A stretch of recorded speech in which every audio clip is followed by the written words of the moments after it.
Stroupe. Boy, he located that snap. Takes a shot back shoulder, and he's picked off. Intercepted by Christian Gonzalez. Pick six against his old team. This is 365 Sports, powered by Sikkim365.com. Five-man rush.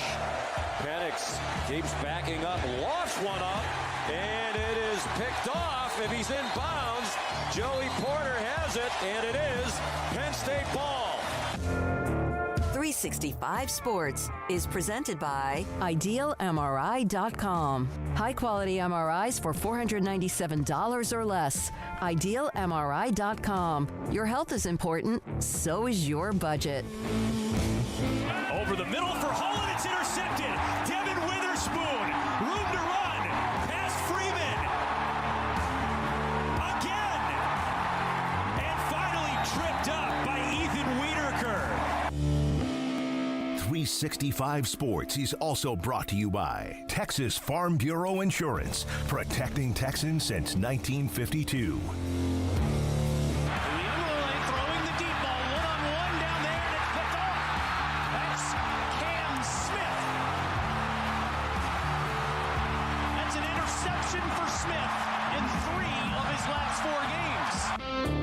Have you subscribed to our YouTube channel?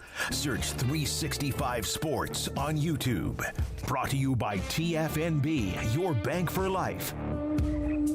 Here's Stroupe being chased down, but then launches downfield.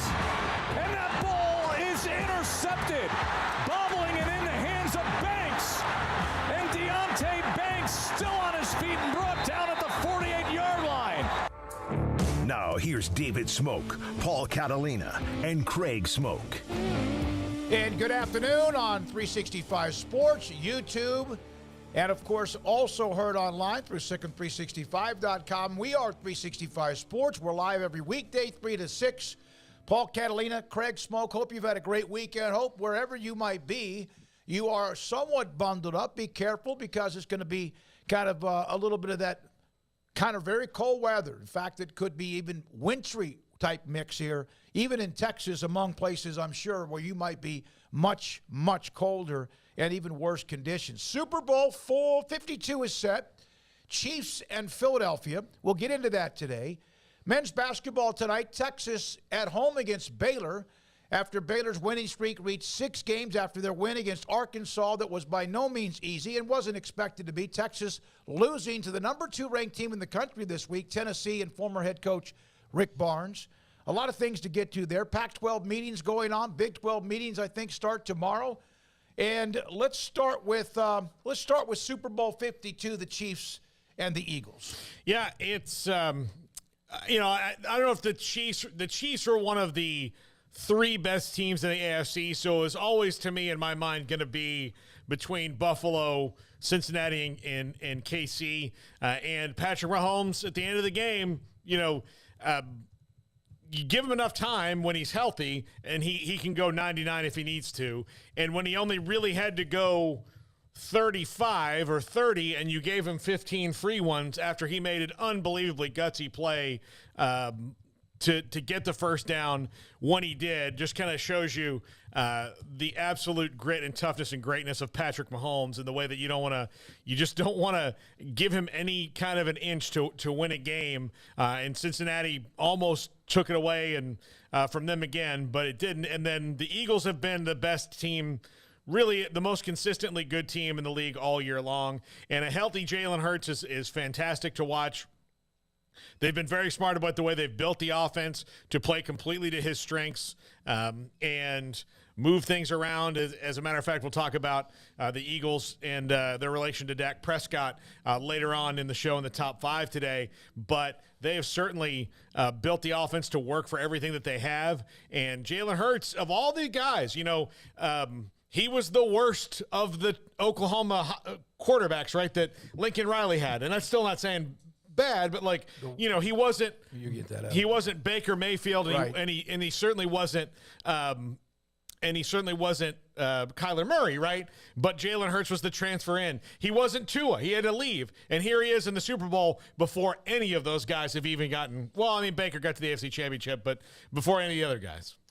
Yeah, I mean, saying the worst of the Lincoln Riley quarterbacks is like who's the ugliest supermodel. I mean, it's it's not really a bad group to be a part of, and he only had the 1 year given his full career at Alabama. But yeah, I mean, a guy who lost his job at Alabama had to go elsewhere and further prove himself, but won a lot of games in Tuscaloosa, did a lot of great things. Obviously, a terrific college football player, was up for various awards, and still always seemed to be a little bit overshadowed or not quite convincing as maybe the top star. Whether it was in Tuscaloosa or even in Norman to an extent. But I mean, yeah, it's amazing to see where he's now taking his pro career, because I'm not sure how bright people were on his future in the NFL. Certainly didn't seem as though he was.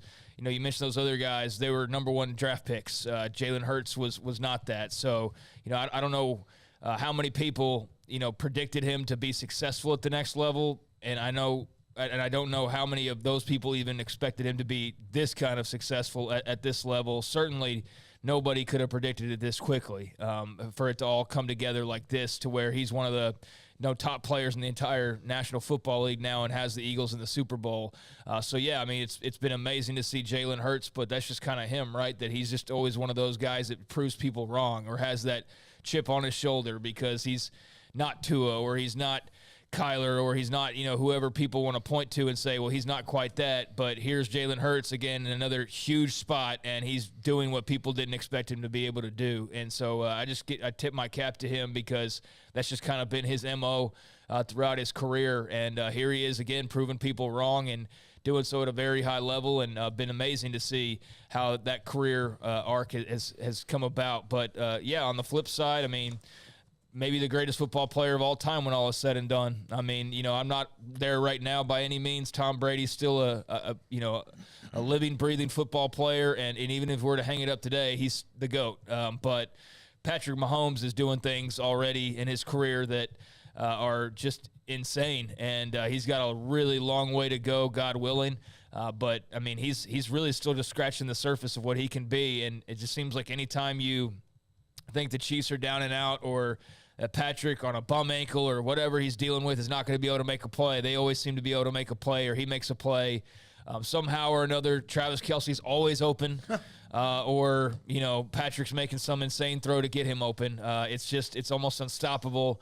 And the Chiefs are, a lot of fun to watch. But, man, I just hated that game got so marred by penalties down the stretch. I just felt that got ridiculous. And it, it's another one of those games where I'm not tinfoil hat guy. I'm not everything is rigged guy. But, man, you're just like, this is a spot at the Super Bowl, and we get down to the last few minutes, and everything's suddenly a penalty, and everything's suddenly a huge call. And, I mean, I know that every call is huge when you're down to the nitty-gritty in a close game like that, but when you had one after the other, and not even all of them were the right calls, it's just like, what's going on here? You know what I mean? Like, it's like, why is this all of a sudden getting so muddy and bogged down, and there's controversy, and I hated that. I hated that game came down to a lot of that there at the very end, because it ruins what is otherwise a really just good game, and that drives me nuts. But the Chiefs were the better team.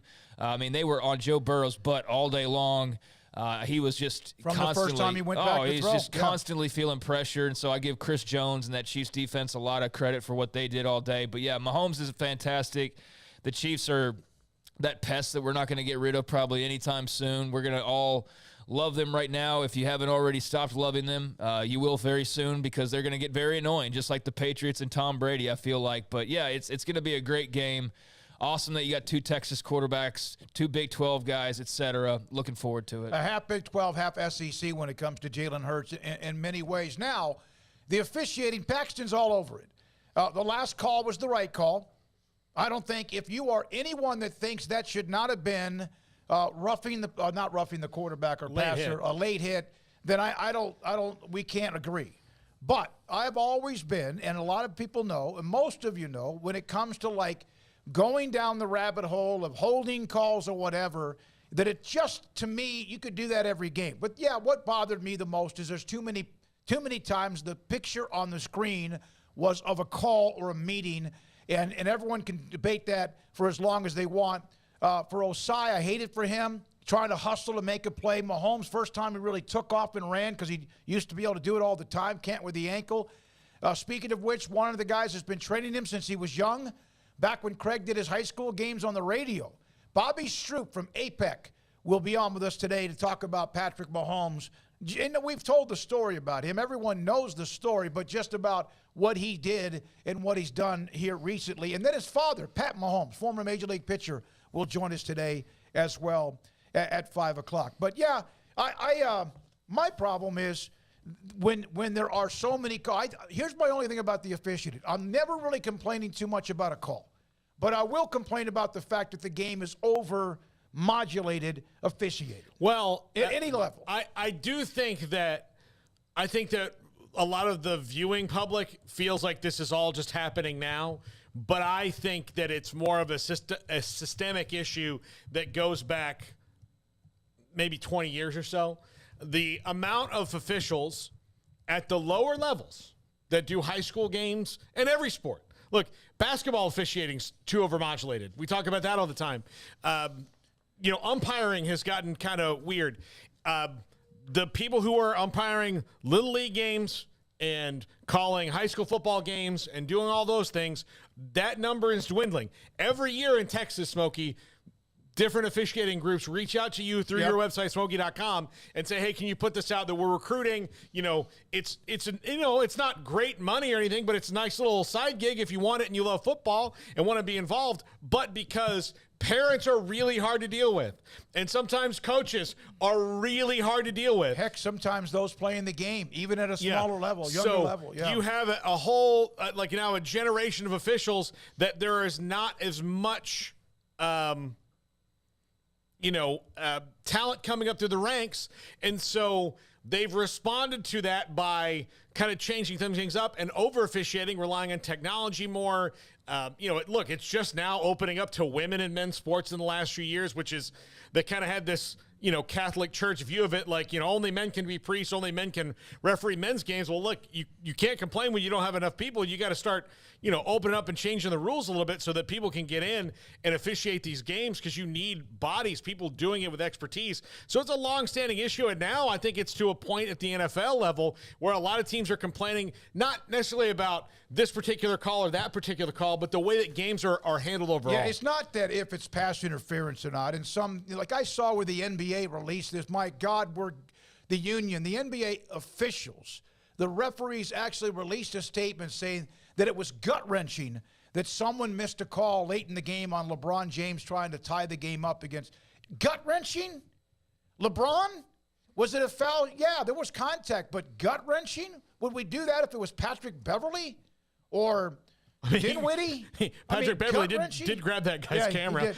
But I thought, I just feel like sometimes. But, yeah, it was over-modulated. Paxton, I'll agree with you on that. But as far as specific, I know a lot of people are concerned about the third down play when it looked like Cincinnati stopped Kansas City, and they did, but they went to an overhead shot. The official down the sideline was blowing his whistle. You couldn't hear it if you were at the stadium. You probably couldn't hear it if you were right next to him. I didn't know until the play had been run, and I was like, But then they showed the overhead view, and in fact, the official was running in, waving his arms, blowing the whistle, which did no good because of the fact that it was just so packed and so loud. I'll celebrate the teams that won, Kansas City and also Philadelphia. San Francisco was a hell of a run despite the quarterback issues, and including in that game early with Purdy. And then, of course, you look at Cincinnati. I thought they were going to win the game. When they had the ball with a minute left, I thought they were going to go down and kick a field goal, win the game, and it did not work out. But a lot of you can talk about it, and we will read a lot of it if we possibly can throughout the show today. Now, Big 12 basketball tonight, Texas and Baylor. The Big 12 was 7-3 against the SEC. I think the Big 12, based on the numbers, the analytics, the data, the rankings, et cetera, is the best basketball in the conference, on the country, best basketball conference. I know others have had their run. I know the SEC's proud of what they do. I know a couple of games could have gone either way. 7-3.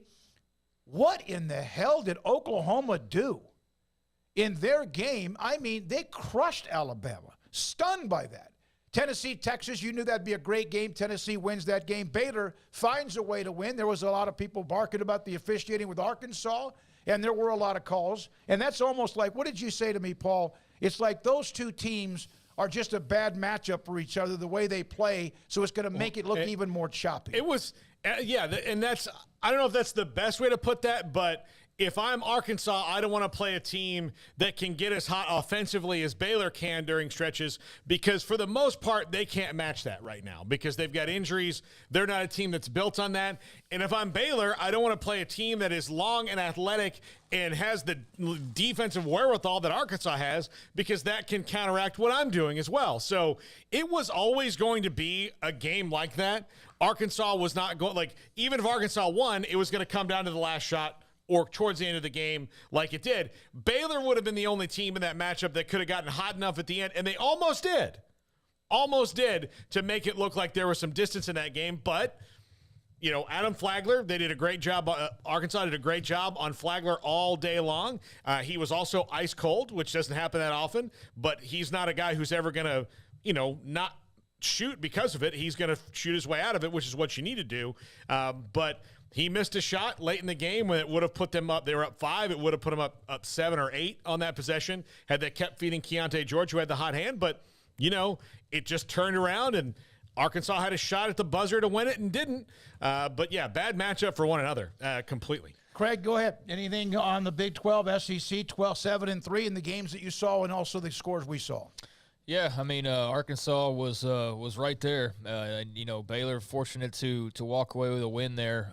Certainly could have gone the Razorbacks' way, and yeah, it's another game where, you know, I can see why there's some, you know, gripes about calls or whatever. I think there's other opportunities to win that game throughout as well. But yeah, it was a tough contest for both teams, and it does seem like when they get together that it's just going to be one of those games where there's probably a lot of fouls called because of just the styles that they play. And, you know, again, Baylor fortunate to walk away with a win there. But, you know, the Big 12 as a whole, and I think Arkansas fans got treated to the Keontae George experience and got to see that up close and personal. And, you know, he just continues to be a fun player to watch. But there's a number of those guys in this roster is they're red hot right now. I mean, that's 6 in a row for them, and obviously a big game tonight that's going to, you know, either make it 7 in a row and super hot or, you know, bring it all to a halt. But, I mean, they've really, you know, rebounded quite nicely from the start the Big 12 play and look much more like the team that can go make a run in the tournament versus the team where you're like, are they going to make the tournament? I mean, I don't know how in question that really was, but when you start off the way that they did and you look at the Big 12 schedule, just ask Texas Tech how sideways that can get in a hurry.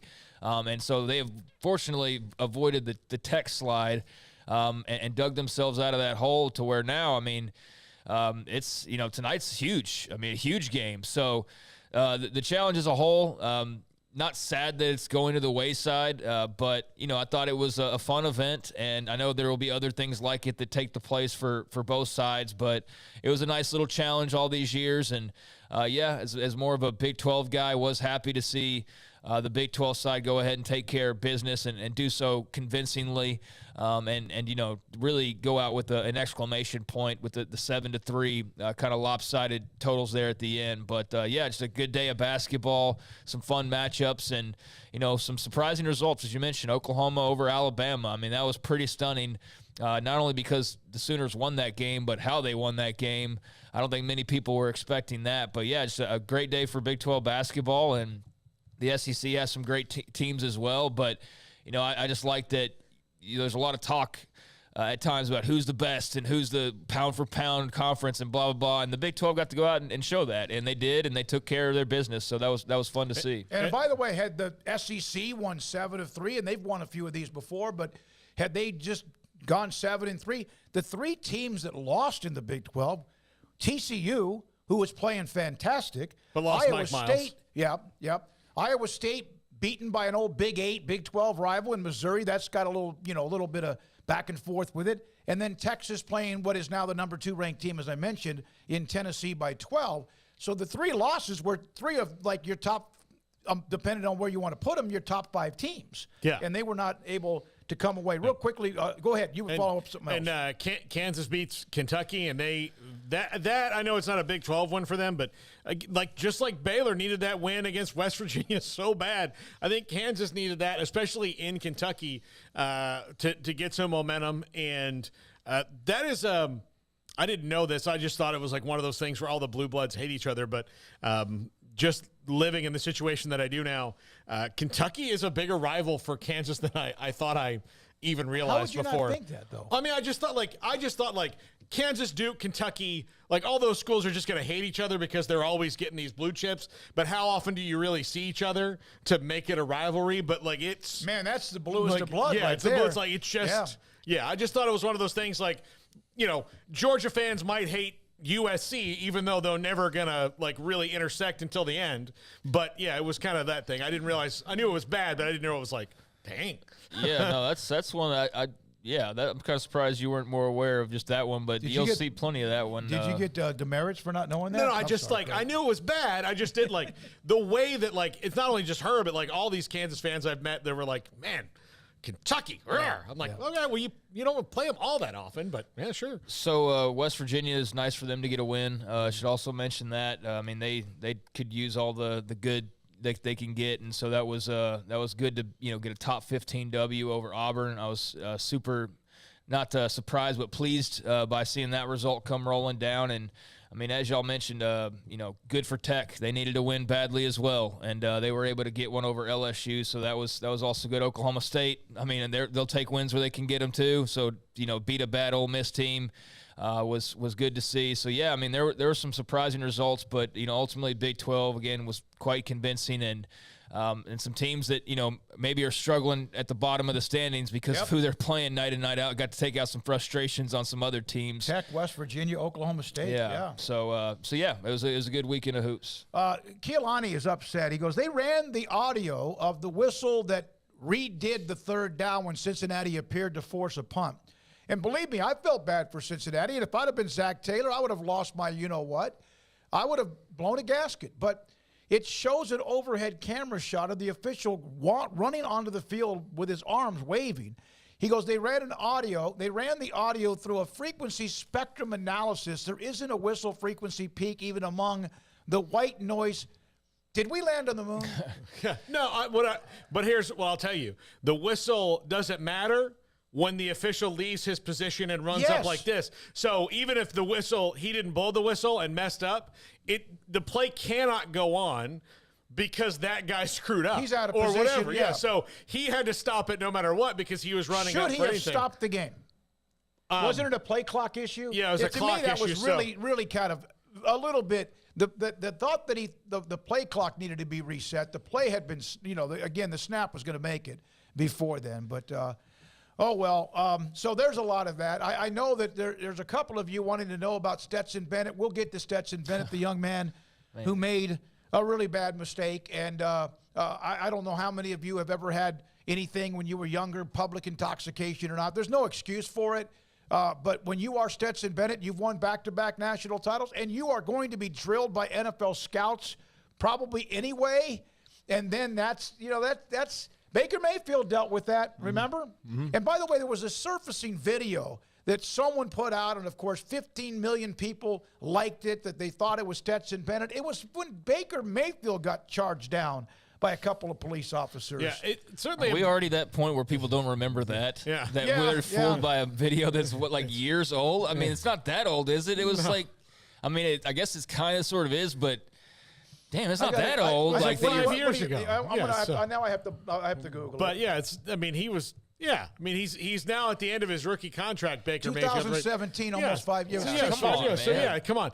And look, like Stetson Bennett's going to have. I mean, he's going to have to deal with this for a while. It's always going to be there. Yeah. And look, the other thing you don't know, and like as silly as it might be, going around knocking on doors, all drunk at night, like whether he has an issue he has to deal with or not, or whatever. Look, man, I'm just really glad that in 1998 to 2002 in Tallahassee, the closest thing you got to a camera phone was somebody handing you a cordless phone with a like a disposable camera taped to it. Like that was all you could have done. There was some stuff that, again, I don't regret or anything, but if it surfaces while I'm at a job interview, I'd be like, oh, that was kind of weird. I'll tell you this. I'll say it up front. I've been fortunate. I've never been stopped for anything like that as far as a DUI. I've never been arrested for anything like that. But I'll tell you this. I probably should have been on a handful of occasions. I absolutely should have been. Now, he was walking around the neighborhood at 7 o'clock in the morning knocking on doors. Maybe he just was so intoxicated he didn't know where he was or what he was trying to do or where he was trying to get in or whatever. Karomik's saying, I'm just disappointed more than anything. Guess who else is? Everybody else around the Stetson Bennett circle. Stetson Bennett's disappointed. You should be. But I hate it for him, but at the same time, it's not like he's a 19-year-old. No, he's like 25. 37. He's 25. Yeah. He's old enough to know better. Yeah, He's old enough that he shouldn't even have been really in that position probably at this point anyways. But, I mean, yeah, we've all been in our 20s and, had fun and probably done some dumb things that could have got us in more trouble than it actually did. It's not the end of the world, but it was really stupid. And in this day and age, we banging around and knocking on doors. He's lucky he didn't get shot. I mean, I'm not trying to be all too serious about it, but people don't have patience anymore. And, you get somebody banging loudly on your door and acting drunk, and you don't know what somebody's on. You don't know if they're on beer or if they're on who knows what. And so he's just very lucky that, somebody didn't misunderstand his intentions or he knocked on the wrong door ultimately. But, yeah, it's a bad look. I bet once he sobered up, however long that took, I bet once it dawned on him what he did, if he's smart, he's probably not picking up any drink for a while. Yeah. That's now something that at least there's repercussions for it. Even if he didn't get in trouble, there are repercussions major trouble. But there are repercussions because now that's going to be something he has to address with every single person that he comes into contact with as far as NFL people go. That's going to be asked in every interview. They're going to ask if he's got a drinking problem, and they're going to get all into it. They're going to background check him and everything galore. So he won't go unpunished totally, but yeah, just a really bad look and just a really surprising story to see that come across. It's just like, where did that come from? But you wouldn't predict a story like that. When I saw the story, I thought, okay, he got arrested for public intoxication. I'm not saying it didn't surprise me because it kind of did, but it didn't surprise me. But when I read that he was walking around the neighborhood knocking on front doors, that was like, okay, that's a little bit beyond just being a surprise. This also does come on the heels of he did not show up for the morning after press conference for the coach and the MVP at the national championship game. So remember last year when he did? Yeah. So if I'm and then it's I don't have to worry about Stetson Bennett. I don't know him at all. But if I'm an NFL team, I have to ask him about it now because there's two things that are going to be in my head about. All right, so why didn't you make that press conference in the morning, knowing that you were going to have to do it? And they know the answer. They know, but they want to hear him. But you know what? That they should have found him wherever he was, and he should be there, no matter if he's hungover, still drunk, or whatever. Yeah, because the MVP has to do that, and so then they had to replace him for that. And then what happened in Dallas? Like, those are the things he's going to have to answer. Austin, why was he in Dallas to begin with? Probably training, I think. He might have been training. He might have been visiting somebody he knows. I don't know. Might have just been chilling out. A lot of Texas kids go to Georgia. I mean, he could very well have friends from, wherever he was in Dallas, that some gated community. I mean, it very well could be some fellow Georgia student. So. Yeah. All right, so this is a picture from Scott Vogan from Cancun, and I show this picture because 365 Sports, when we began, of course, we had Friday's 750th show, but this is a picture that Ashley Hodge posted up on SicEm365.com in the premium section. I wish that was a view from our studio, but we kind of like the one we have. This is from Scott Vogan. There should be one more, right, Garrett? There's one more.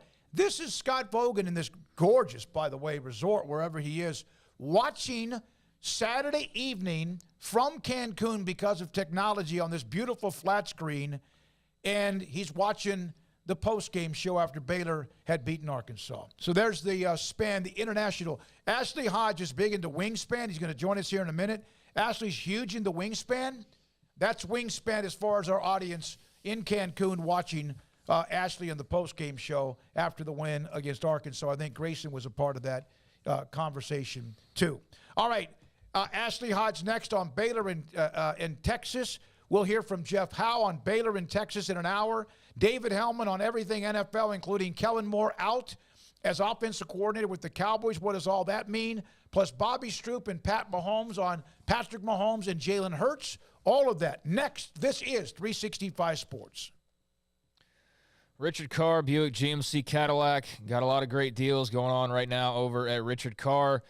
They are the people that you can count on, not only for great deals, but great customer service and great offers as well. They have been the people that I've counted on multiple times over the last couple years to get my ride fixed up when I've needed it. And hopefully I don't need to buy a new vehicle in the near future, but if I do, they will be the people that I go and talk to once again. Right now, Texas-size selection available on the lot, over 150 vehicles on the lot, ready to drive home today. That includes dozens of Sierra trucks. And right now, qualified buyers can get special financing on new 2023 GMC Sierra trucks. They've also got great financing offers on GMC Terrain SUVs and the entire lineup of Buick SUVs in stock as well. When it comes to the GMC Sierra trucks in particular, all of these different vehicles have, various options and bells and whistles and whatnot. But with the Sierras, you're looking at best-in-class towing. You're looking at unsurpassed strength and premium comfort. For a limited time, get 2.9% financing, no payments for 90 days on the GMC Sierras. In addition to all the new vehicles on the lot, they've also got 80 quality pre-owned cars and trucks in stock, many of those under $20,000. They're affordable, they're thoroughly inspected, and they're ready to finance for almost any credit rating, and also ready to drive home today. So check out the dealership in business for 23 years in Central Texas. They built a reputation as the people you can count on for your automotive needs, run by proud Central Texans. Log on to richardcar.com today. Call now or go see them now off Highway 6 at the Imperial exit. Pizza, burgers, and Bears football. There's no place around Waco that serves them all other than Bubba's 33. Come show your green and gold and enjoy some of Waco's best food and beverages while watching your favorite team, the Bears. When real Bears fans get hungry, Bubba's 33 is the #1 spot for ice-cold drinks, hand-stretched, stone-baked pizzas, and bacon-infused burgers. Join us for indoor or patio dining. Bubba's 33, Waco's restaurant and proud supporter of Baylor Bears football. Sick 'em, Bears. How did Edward Jones become one of the biggest financial service companies in the world? By not acting that way. Financial strategies, one-on-one advice, it's a big difference. And that's why Brad Wilson, your Edward Jones financial advisor, makes sense of investing. Experience the difference for yourself. Brad Wilson, 250 Sharon Drive in Woodway, 254-776-4337. Edward Jones, member SIPC.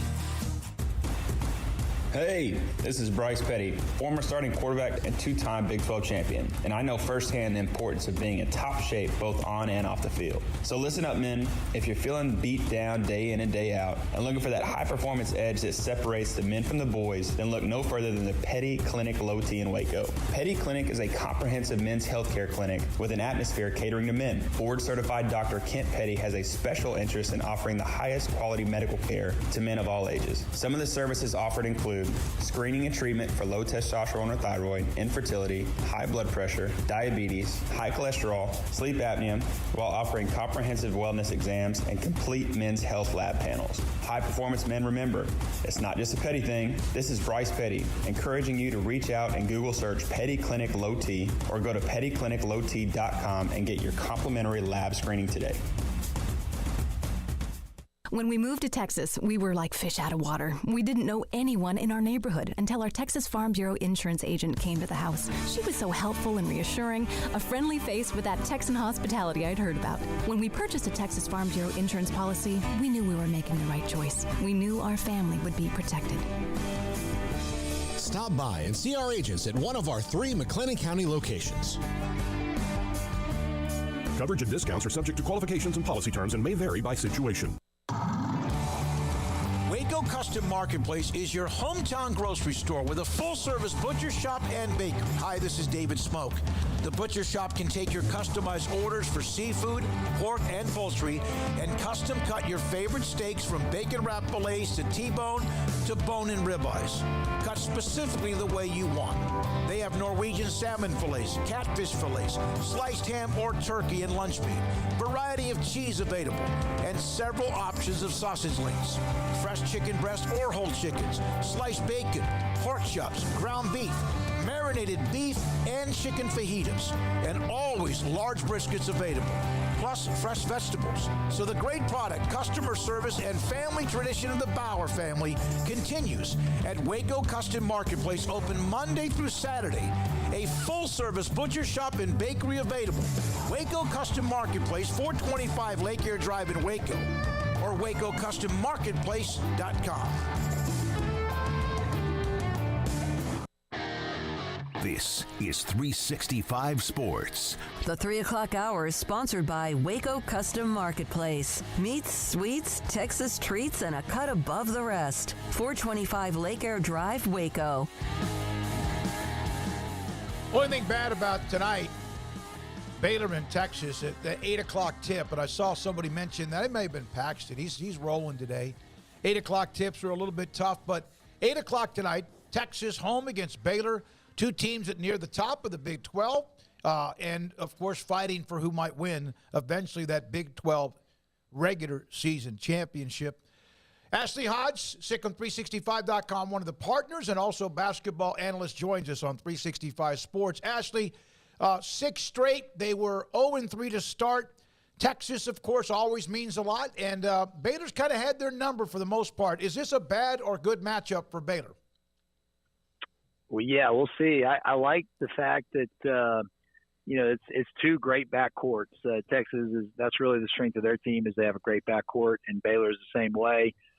So I do like the fact that perhaps Baylor won't be seeing as much length in the backcourt as they've seen the last couple games with Oklahoma and Alabama. But Texas has lost 7 straight, I believe, to Baylor. So I would think it's a senior-laden team, and a lot of these guys have taken their lumps to Baylor in the past. Even Marcus Carr this summer, he played for the Canadian national team, and the Baylor team beat them in an upset in the global games in Toronto. So I think they're going to be have a little extra edge, and they're at home. So we'll see how they do. But Baylor's already proven they can win on the road. Yeah, actually, I think my biggest concern for this Baylor team is that they've won 6 straight, and it's really hard to win 7 straight, right? Like even if they could. This is the one and they go on another 3 or 4 game winning streak. It's hard to string all those together, especially in this league and especially on the road. I think that's the thing I'm most nervous about matchup wise. I think either team has their things they can say, but Baylor's on a run right now.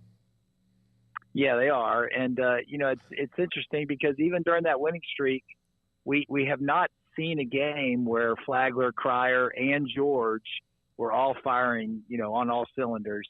And if that happens, watch out. I think Baylor can blow out even great teams if that occurs, and those 3 are capable of having that kind of night.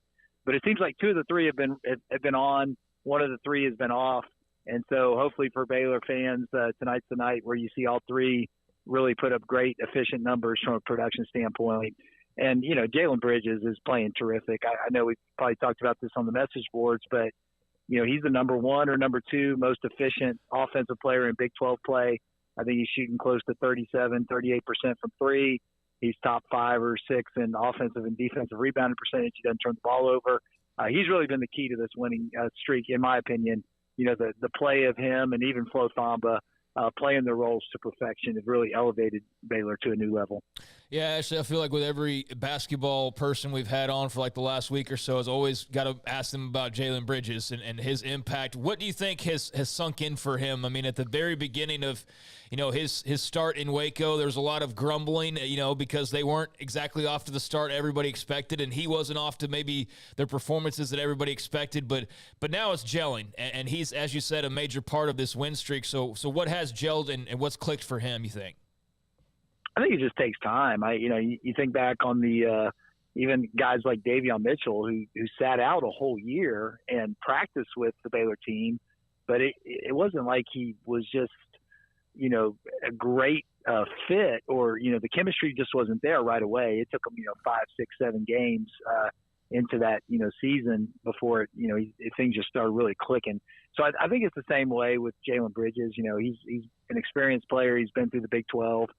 Multiple years, but gelling with these guys and playing with Baylor and within that system is just taking some time to click, and it's clicking. He's looked great. Hopefully Caleb Lohner can take a new step, and Josh Ojewuna as well. Langston Love, the bench is a key. If Baylor can continue to get really good production from their bench, then they're in terrific shape to, contend for this conference. They had a huge advantage at the free throw line. I think in the end it was 23-19 total fouls, and Arkansas fouls a lot over the year. That's also been part of the NCAA stats or whatever. But when Flagler was, 1 of 11, they were 1 for 16 from the field at one point. Regardless of all that, how important was it to win a game, like you said, when maybe not all of them were on? Yeah, very important. One thing Baylor's, it's like death taxes and top 10 in offensive rebounding percentage. Baylor has been terrific over the years at getting offensive rebounds, and man, they've taken it to a new level once Big 12 play has started. If I remember right, I think they were maybe 13th or 14th in the country in offensive rebounding percentage, and I think they're up to number 5 or number 6. They've just done a great job getting second chances.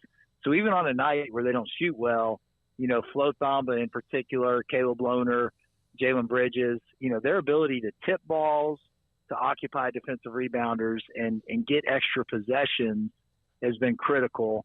And that's something they've done really well the last, 10, 12 years, and they continue to excel at that. And that's a big reason why they're winning these close games. Ashley, you mentioned Caleb Lohner there. He is someone who I think has started to figure out what his role is. I thought like early on, especially in the conference season, you'd come in and it's like he thought that he had to shoot 2 all the time. And especially at the end of that Kansas State game, I don't know what got over him that he thought that should have been his deal. But he looks like now he's figured out this is my role, and he's played really valuable minutes the last 3 or 4 games. Yeah, I agree with that. He brings a physicality that is much needed, that we know that Jonathan Chamachachua can bring. But, he's a guy that's just, looks really impressive. When you put him out there, he's just, tough, physical, athletic, big guy. And his activity on the glass, I just noticed, even in that, limited, didn't play as much against Arkansas.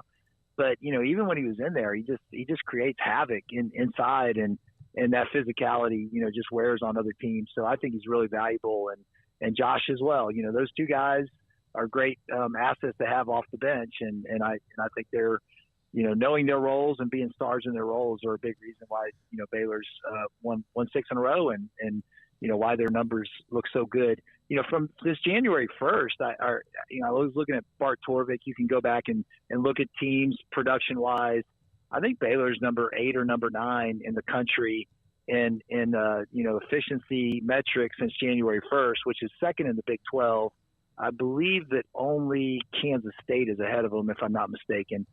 So Baylor's playing terrific basketball right now, and if they can get this win tonight, I really like their chances to end up winning the Big 12. This would be like one of those get one of the ones back at home that you should have won against either TCU or Kansas State.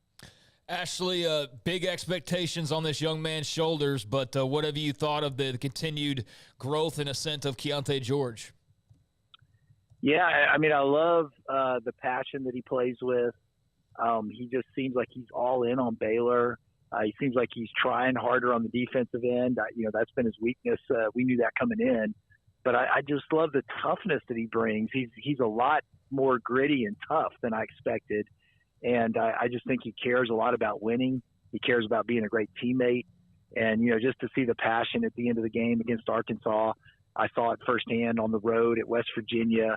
Even in games where he struggled a little bit, like Oklahoma, and the game what was the last home game, or the game after Oklahoma? I'm drawing a blank. Or no, he had 2 in a row where he struggled a bit. Maybe I can't remember the other one. But I love the fact that he's just seems like even when he's struggling from shooting and not as efficient offensively, he just wants to do anything possible to will his team to a victory. So I've been really impressed. I mean, for a freshman, just very mature.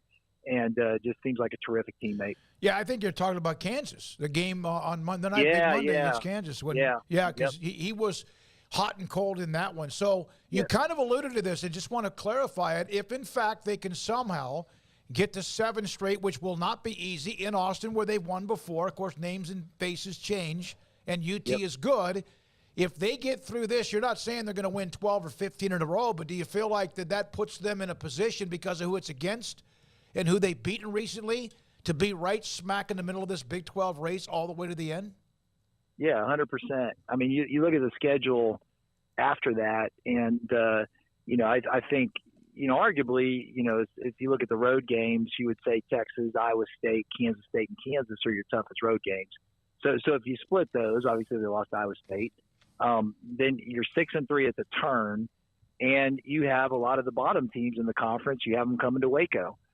So I think, there's a high probability that Baylor will go 6-3 or 7-2 on the back end of the schedule. And I think if you get to 12 or 13 wins, you're going to win this conference. So if they can get to 6-3 at the turn, I like their chances. Any of the Big 12 SEC Challenge results stick out to you or surprising to you?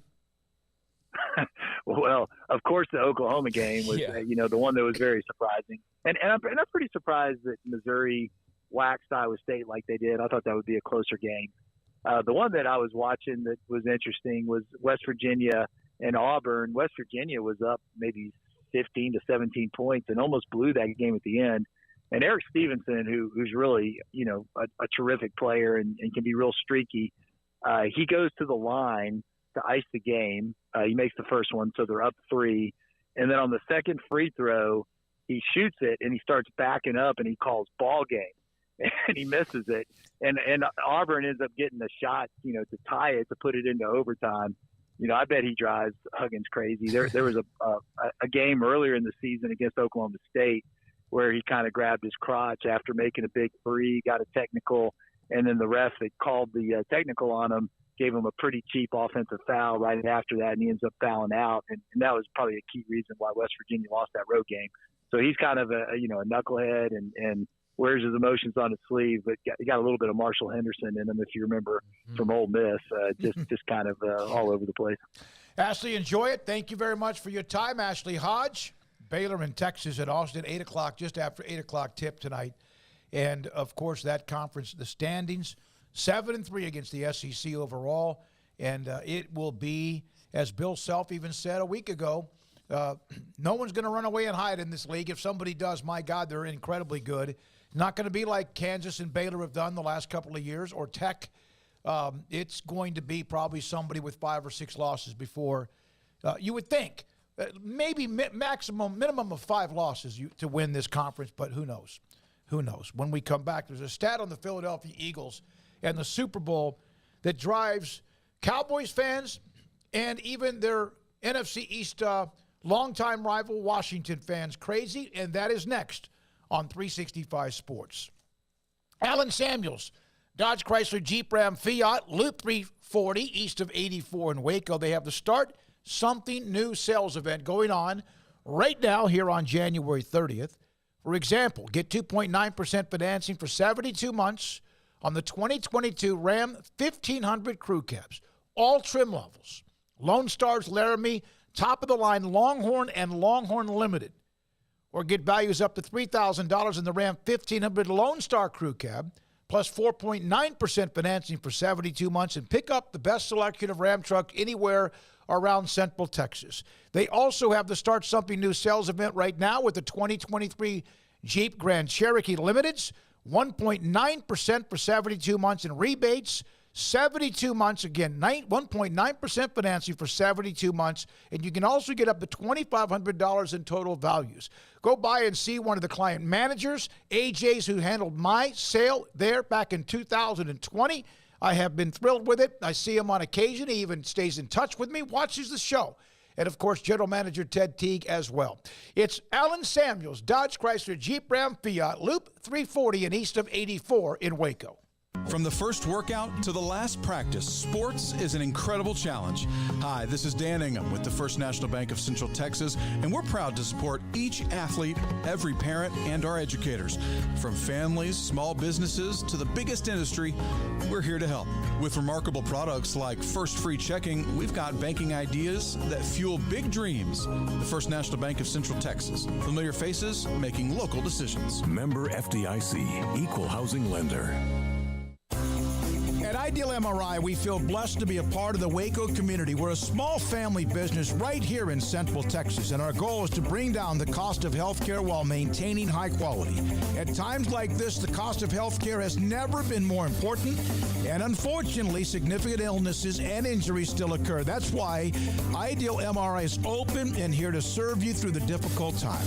We offer premium MRIs just like a hospital with state-of-the-art technology and specialists, but you'll pay less.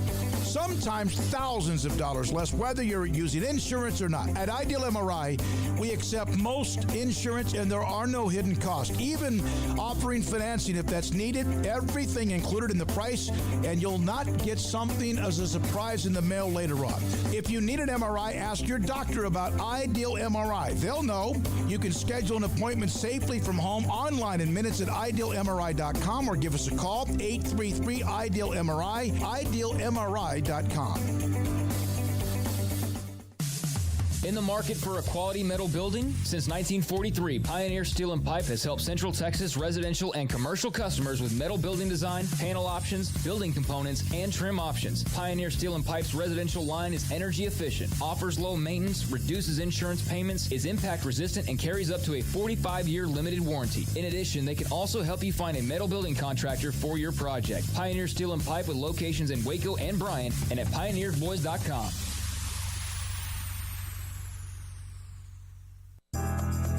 Riverbend Liquor and Wine, Lakeshore Drive, North 19th Street, right behind the bank, is a hidden gem in Waco. If you're a fan of bourbon, especially local Texas bourbons, that's where you gotta go. Balcones, TX, Devil's River, whatever it is, they've got it. Riverbend Liquor and Wine, plus the best selection of craft beers in Waco, seasonally churned out throughout the year, whether it's spring, summer, fall, or winter. Riverbend Liquor and Wine, best selection of craft beers, a speedy drive-through window, and excellent customer service. Find out more on Instagram or just go by and see them. Lakeshore Drive at North 19th Street behind the bank.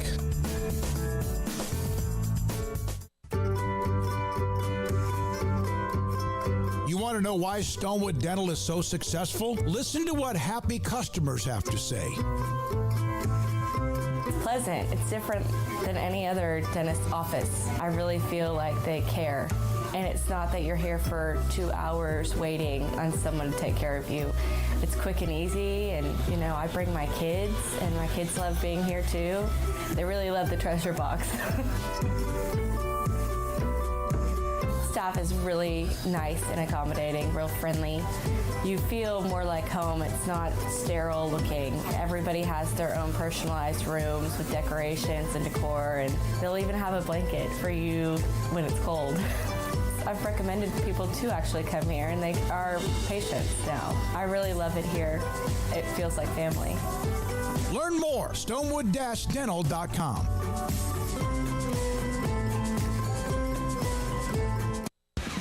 This is 365 Sports. Text us at 254-339-1122. The text line is sponsored by Riverbend Liquor and Wine, with the most extensive variety of craft beer in Waco. A hidden gem on Lakeshore Drive and 19th Street. Here's a stat that if you're a Cowboys fan, and I'm a lifelong Washington fan, will blow your mind. Philadelphia has now been to 7 NFC Championship games since the Cowboys have last been to one, which was in 1995. On top of that, the Eagles have now been to 3 Super Bowls since the Cowboys have last been in just the title game. Obviously, Philadelphia won with the Philly Special and beat New England. And then, of course, there was the T.O. Donovan McNabb team that lost. I think that game might have been down in Houston. I'm not sure exactly where that was, but they lost that team. They are this is from R.J. Ochoa. He covers the Cowboys. If you think about it, the Cowboys have won divisions. They've won a lot of divisions in the last 20 years. And the Giants have won 2 Super Bowls in this time. But Dallas and Washington, the Redskins haven't sniffed really anything since 91. Cowboys since 95. Here's the Washington's problem forever was they made only splash moves, right? Mm-hmm. They made only big splash moves, and sometimes those guys like Deion Sanders or whoever were at the end. Yes. So they made splash moves at the end. So they made big splash name moves, but they were not good at getting the Army ends. The Cowboys have actually been really good at drafting. What the Cowboys are terrified of, that no one else seems to be anymore, is the salary cap. Yes, everything's going to come due, but if you are a couple players away, they have not made that last big move. That's the difference between San Francisco and them this year and Philadelphia and the Cowboys this year, is when it comes down to the playoffs, those last big moves count. And Christian McCaffrey for the 49ers, Christian McCaffrey was the move that really allowed the 49ers to play any Tom, Dick, and Harry at quarterback until the very end where they couldn't throw the ball anymore and be in the NFC Championship game. And the Eagles went out and made huge trades in the offseason because they felt good about their roster, one of them which was A.J. Brown, which A.J. Brown made Jalen Hurts better. He made Devontae Smith better. He made Miles Sanders better. He made Gainwell better. He made them all better because they went and made that move, and they're in the Super Bowl now. That's what the Cowboys – Craig made a great point about, Cowboys fans can lament over this, but they're winning 12 games. They're in the playoffs. But that's the thing that they're missing. The one thing that they won't do is make that last big move and go for it.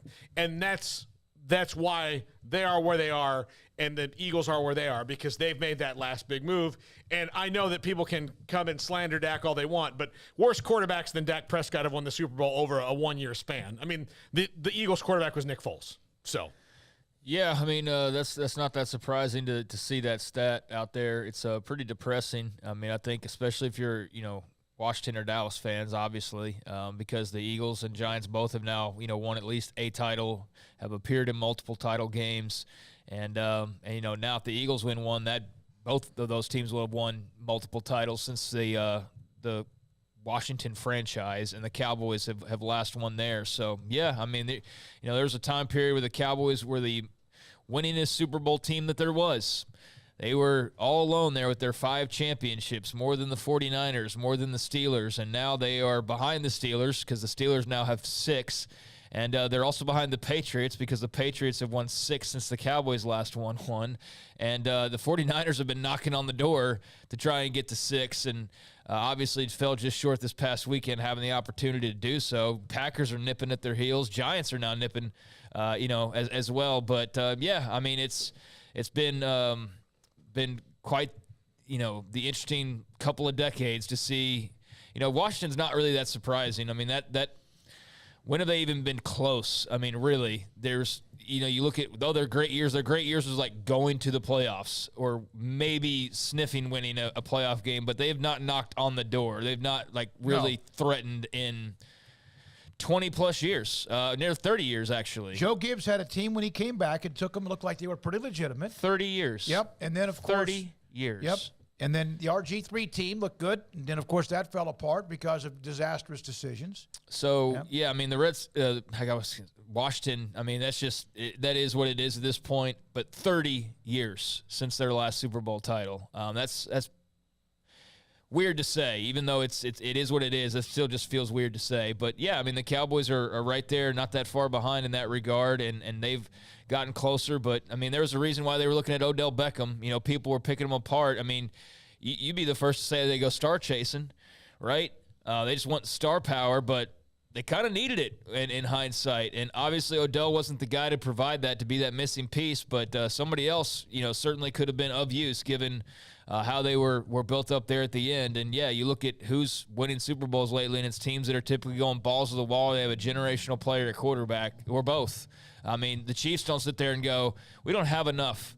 I mean, they go and get what they can, and even then, yesterday obviously didn't have a whole lot at their disposal, and Patrick Mahomes is just so dadgum good that it didn't matter, and their defense was good enough that it didn't matter. But, yeah, that's interesting. Every year we get longer and longer in these droughts for both the Cowboys and Washington, and I just wonder when it will end, if it will end. But the Cowboys, at least the saving grace is that I know it doesn't mean a whole lot in the end, but you have knocked on the door. You have gotten closer. You have made big swings and had a couple of things gone differently.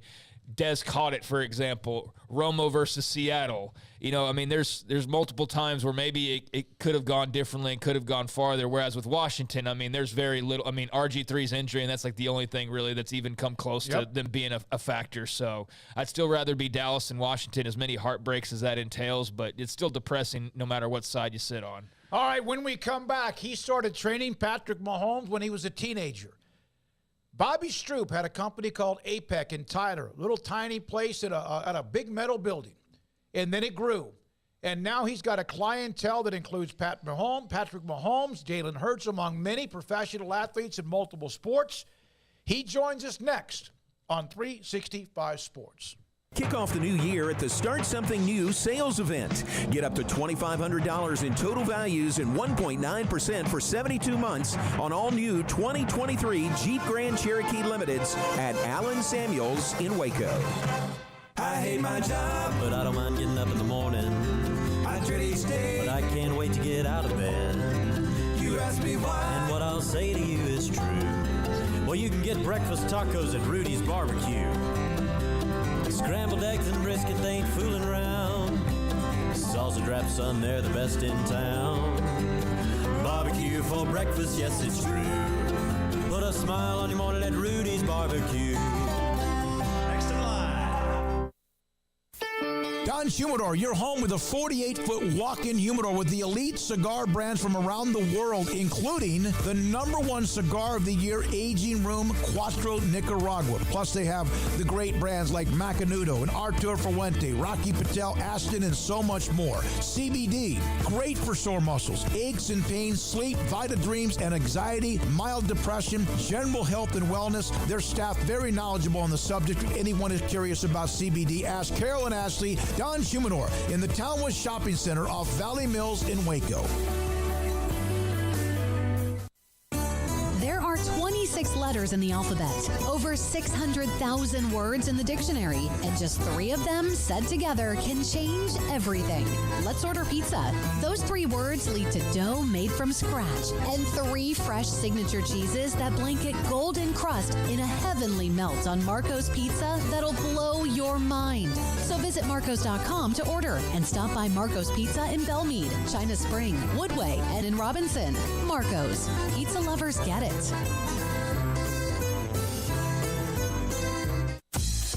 Baylor Scott & White, Southwest Sports Medicine and Orthopedics, the team physicians for Baylor Athletics, diagnosing and treating all sports-related injuries, including concussions. These specialists also provide orthopedic services for athletes and non-athletes alike, whether it's knee or shoulder pain, hand or wrist injury, orthopedic spine care, and even an arthritis and total joint clinic. Trust the doctors Baylor Athletics trusts. Baylor Scott & White, Southwest Sports Medicine and Orthopedics wants to get you back in the game. Let Camille Johnson Realtors guide you seamlessly through the process of buying your dream home or selling your current one. Commercial, farm and ranch, or residential, Camille Johnson Realtors can smoothly and successfully lead you through any transaction. With a team of 28 experienced agents who are excited about serving you, Camille Johnson Realtors services the entire greater Waco area. If you're in the market to buy or sell, contact Camille Johnson Realtors, 104 Midway Center in Woodway, or find them online at www.camillejohnson.com. Camille Johnson Realtors, elegant, charming, warm. Welcome home. Boots add protection. Good boots help you climb better and move forward faster. And when your son or daughter steps into the boots of a U.S. Army officer, they also learn how to lead. In these boots, they'll gain more confidence with expert training in one of more than 150 occupational specialties. In these boots, they'll stand a little taller and lead a team with diverse backgrounds and areas of expertise to successfully accomplish whatever challenge comes next. In these boots, they'll earn respect with valuable experience from day one that will give them solid footing for success into the future. Highly qualified candidates who earn a spot on our team can receive comprehensive health care coverage, college tuition assistance, and a bonus of up to $40,000. See all the things your son or daughter can achieve in our boots at GoArmy.com. U.S. Army Waco Recruiting Company, 254-598-8131 or 254-776-1543.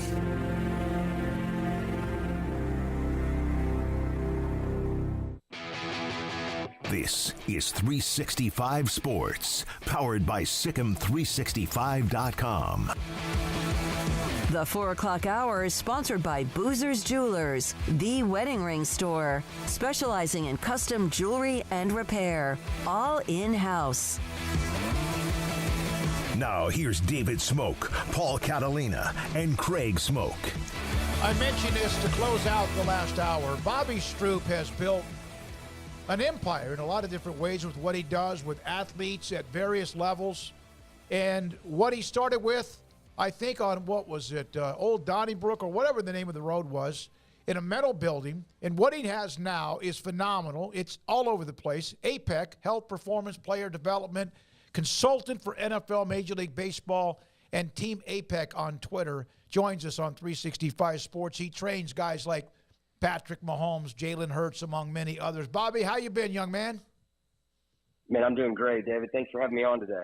So how much did Patrick Mahomes gut through what that ankle injury was like? You know, it's a tough injury, and high ankle sprains are fairly common with players on the offensive line and the quarterback position.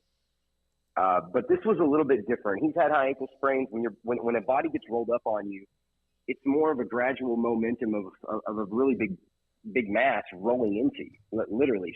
But this was different because it was a knee and it was in an acute spot.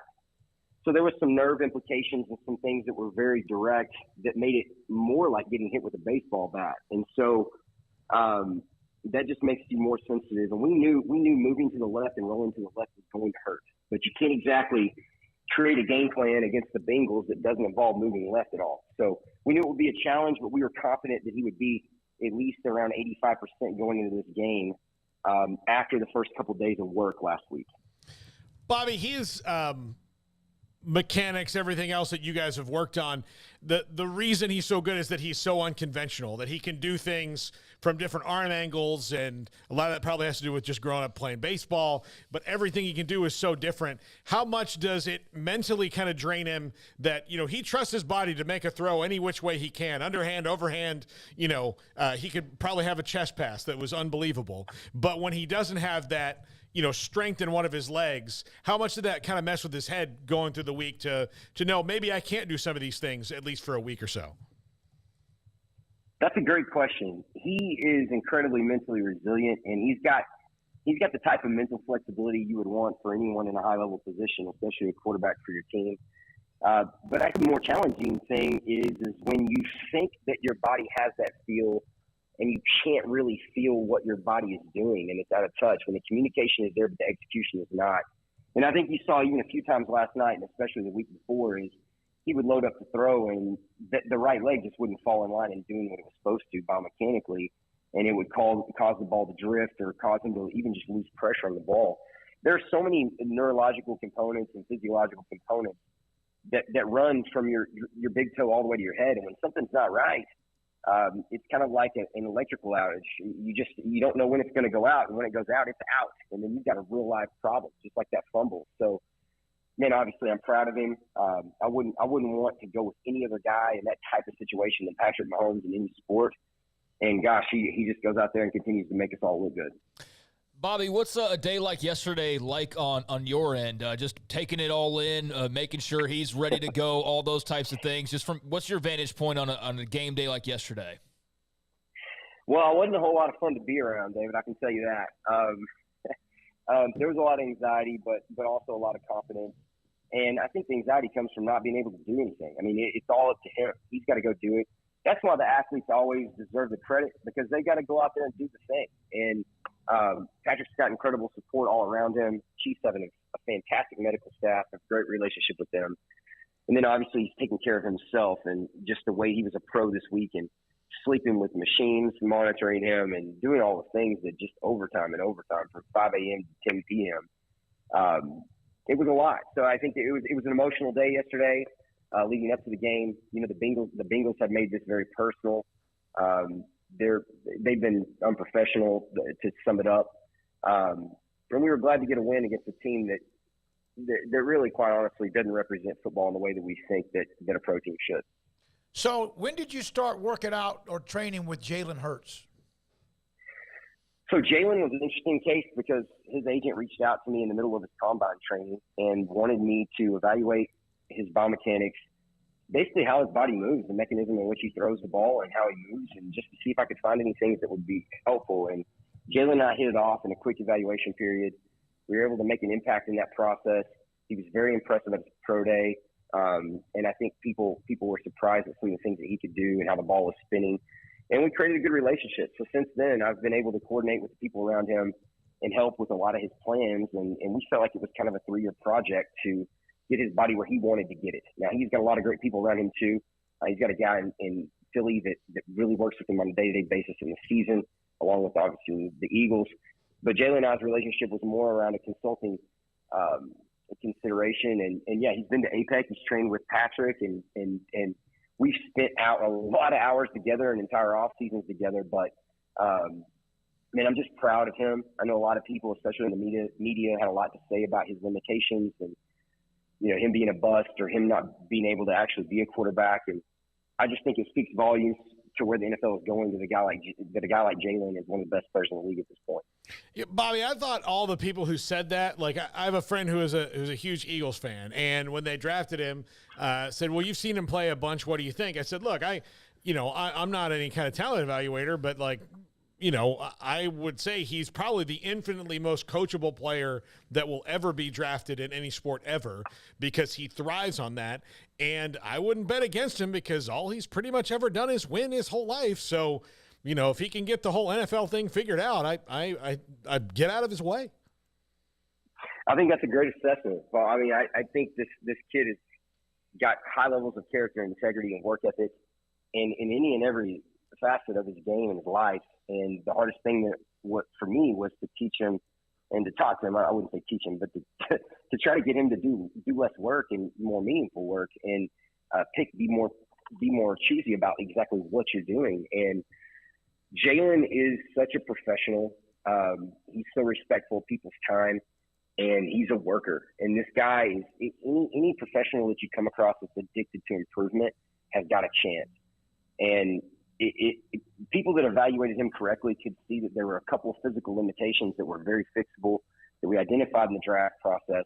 And once those things can be fixed from a mobility and stability standpoint, you can see that he had the IQ, he had the professionalism, and he had the physical talent. And so it's not a surprise to me. I think that I'm not alone in that. But there's a lot of announcers and ex-NFL quarterbacks that really just are rigid about quarterbacks being able to improve at all. And I think that they really don't like this new style of quarterback, but I'm glad that Jalen's breaking the mold. 2 former Texas high school football players, and Patrick Mahomes and, of course, Jalen Hurts, 2 former Big 12 quarterbacks, although Jalen spent most of his career, of course, with Alabama. And, here you are in the middle of it. They're about to meet in 2 weeks, and you have a little bit of both. How emotional? I know Patrick's right there, White House, and where you started in Tyler, and you're in Kansas City, but just that emotion for you. Yeah, it's big. I mean, I'm really happy and I'm proud of these guys. And yeah, it's a wild thing for me to just be sitting here in this situation, just really blessed to work with quality people. And gosh, it's really no shock to me after knowing these guys that they got to this point. It'll be stressful. I mean, Smoak, there's been times when I've guys pitch against each other in major leagues, and that's always stressful, but also fun. But Patrick and our relationship is unique, and obviously, I'm full-time with Patrick, and it means a lot to me. I want Jalen to do well, and obviously I'm pulling for him. But I'd be lying to you if I told you any different than I want the Chiefs and Patrick to win, because that's just the truth. I want Jalen to be great. But if we got to meet and you got to tell me to choose, he's the guy I'm with every single day, and he's the guy I'm dedicated to and been with since he was 9 years old. And I want to see Patrick be the greatest of all time. And this coming game, we got to play against Jalen, and I'm so happy he's there. But I do want to beat him this time. Bobby, I remember growing up in Tyler and hearing the whispers about Patrick Mahomes' kids, or Pat Mahomes' kids, and what a great athlete Patrick in particular was already shaping up to be in multiple sports. And, they saw him at White House and just the incredible ability he was displaying there, and then obviously college and so on and so forth. But you mentioned right there, you've been around him since he was 9 years old. Can you kind of just take us back to where it all started for you? And, he's one of the greatest athletes of all time in the modern era, and he's got so much more, knock on wood, hopefully left to go. But, this is a special dude that's just an amazing person as well. Can you kind of just explain from your end, when did you I guess you probably get the question, when did you know he was going to be this or that? But when did it just kind of click to you, he's something special? You know, when you first are around a kid, you try to really throw out all the bias, especially if it's a pro athlete's kid, or you hear about how talented they are secondhand. And you try to work with every kid and treat them all the same. And I think we've done a good job over the years of that. But you know, he did stand out in a lot of interesting areas: problem solving, agility, quickness, rotational power. There were just things that stood out that are really hard to put metrics on. And you know, he was always that kid that could hit a shot or make a hit, or even make a throw. But people forget he wasn't the top quarterback in his grade until the third game of his junior year. And so I don't think the expectations in football were that this is just some kind of superstar. I mean, there's no doubt Patrick is a genetic freak, and he's very gifted genetically from his family and obviously his father. But everything didn't come just easy to him. He's had to work really hard, and especially in the game of football, that probably was his third best sport. And it wasn't until he was able to play that position, you know, creatively and fully to his potential, that we got to see what he was capable of. And, you know, that speaks a lot to his fortitude and to his resilience, and also to his parents and his family and his friends and everyone in that community that rally around him to keep him positive and engaging. But ultimately, the credit goes to Patrick for his own development and keeping his eye on the ball. How long? I mean, he played for, in college, Cliff Kingsbury, who's open to improvisation, and in the NFL he plays for Andy Reid, who is obviously one of the most open-minded offensive coaches there is. But how many coaches did he run up against, or people, or maybe even you at the beginning, where your tendency were to try to coach that in a different direction, or maybe even coach some of it out of him, not realizing that that's what makes him different? Man, this is a fantastic question, and I would say one of the best things that Patrick has going with me is I don't know anything about quarterbacks, so I'm not going to try to control it. I mean, there was nothing for me to try to change because I really had no knowledge of that position. So I think that was a bonus for him, in that my focus was just try to help him become the best version of himself, be the best, use our mantra, and he was a really good example of that, of like, hey, let's find out what you're good at. Now let's turn those things all the way up and focus on that. And, you know, Cliff and Andy are just with the godsend. I think it's two things. I think it's Patrick understanding that he's a creative mover. Movement literacy is his top attribute. And him understanding that, hey, I need this creative space if I'm going to play this position well. And him gravitating to those people. And I think the Chiefs also acknowledge, hey, this is a guy that values the same type of creative approach we do. And so that made their value go up. And I think the coaches that you hear that valued him the most, like Sean Payton and Andy Reid, those are guys that like creative players at the quarterback position, and they don't need it necessarily a stereotypical, statue cannon back there. They need someone that can go out and make things happen. And so, I'm going to spin the credit back to Patrick and knowing who can help him maximize his potential. And he's made a lot of those choices. And he didn't draft himself, but he certainly could push that narrative and push himself towards teams that are going to be a better fit for him. Bobby, you've done an amazing job, and I mean it. But from what you started, was it Old Donnie? What was the name of the street your first building was located on? Yeah, I mean, I got ran off public parks for a few years there, Old Pollard Park and all that, and then after that, I was in a kind of a lawnmower shed on Old Copeland Road for 9 years. Copeland, after that. Yeah, that's right. And now you've got this amazing place. Is it Grande? Is that right?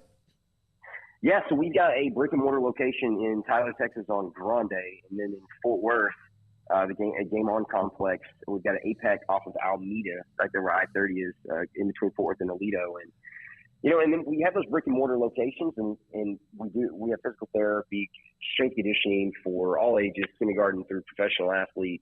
And then we do a lot of consulting around the world and around the country. And so that's kind of where I'm fitting right now. But man, it's been a journey. I've been blessed. I've had a lot of good people support our cause and be kind enough to tell the story of things that have been good for them. And man, I'm a lucky guy. That's all I can say.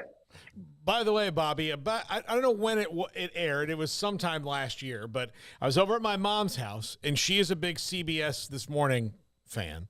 And your segment that you did on there came on, and believe me, she had all her friends watching it and say, this is so interesting. I didn't know all this stuff. So it was a hit with the older lady crowd. I'll just say that.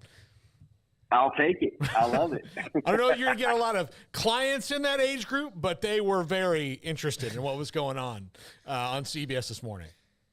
I love it. That's really kind. I appreciate that. Bobby, I know you're busy. Appreciate your time. Congratulations on what your clients do, what you do for them, vice versa. Appreciate it and what you've done for Patrick, and also in the work you've done as well. Jalen Hurts is a great young man, too. And have a great week. Enjoy it. Hope maybe just accidentally bump into each other out in Phoenix or Glendale. Thanks for your time. Yes, sir. Have a good one. Thank you for having me. Founder of APEC.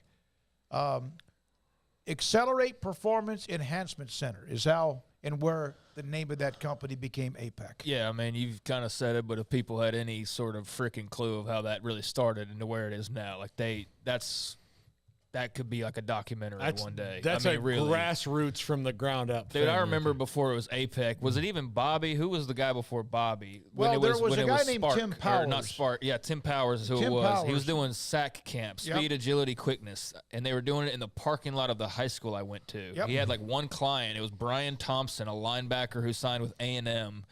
And he used to combine freak, be in the parking lot after school, and he'd be doing these little cone runs and stuff. And you're like, what is he doing? Like, it seems like commonplace now. But back then, that was not like, late 90s, early 2000s, it was not the bee's knees by any means. And so, he was just a workout freak. You're like, who's this workout freak? And then he got a scholarship to A&M and didn't do much there. But, that was when I first kind of saw that sort of method of training.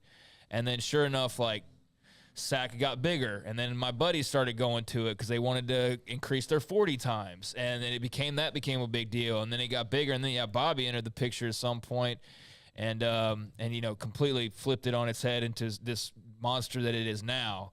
But, even, like he said, he was training Patrick before Patrick was Patrick to everybody out there, and now to know where they are. And he's got Fort Worth location. He's up there in Kansas City working full time for Pat. It's crazy if you only knew where it started.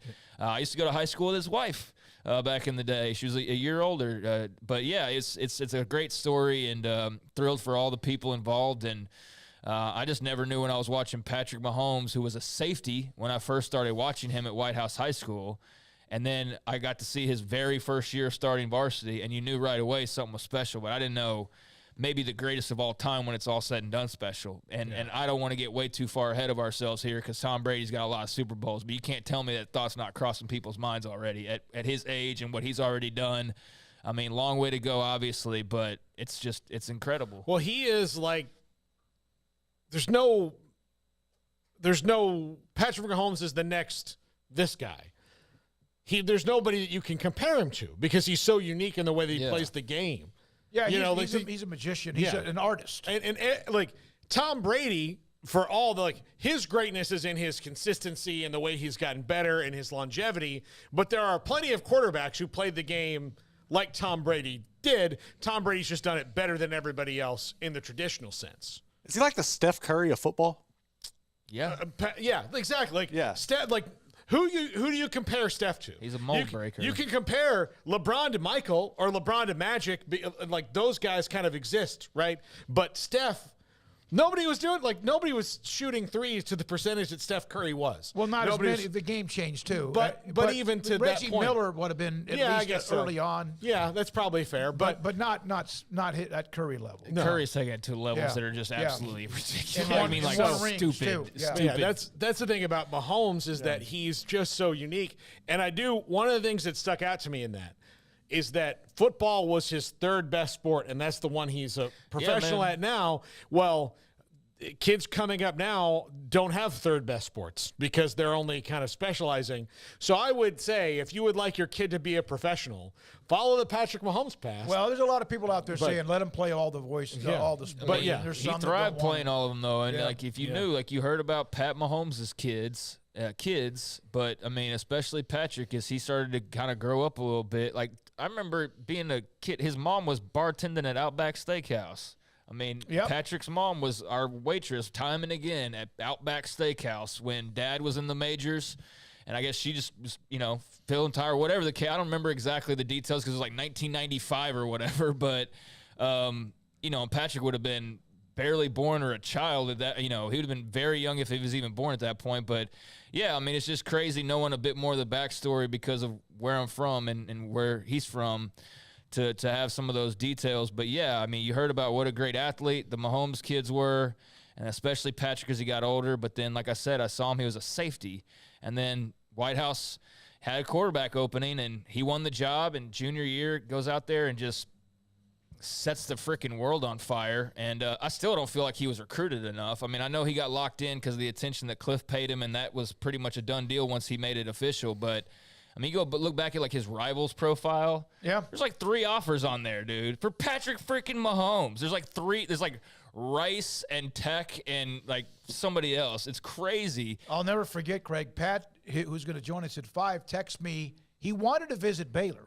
And again, Baylor was fine at quarterback for all the years when Bryles was there, but he really wanted at least to visit Baylor. I think he may have done it, but they were already booked up. They had that incredible run of quarterbacks.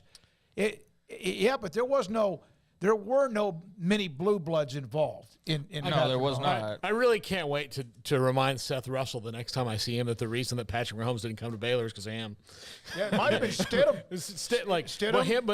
It would have been Bryce. At that time, Bryce would have been the quarterback, right? And then Russell and Stidham. And so I'll be like, you, Seth, probably know. He would have been 2014. I think it would have been his first year. Yeah, but there was a lot of talk that he was just going to go be a pro baseball player like his dad. And probably would have been.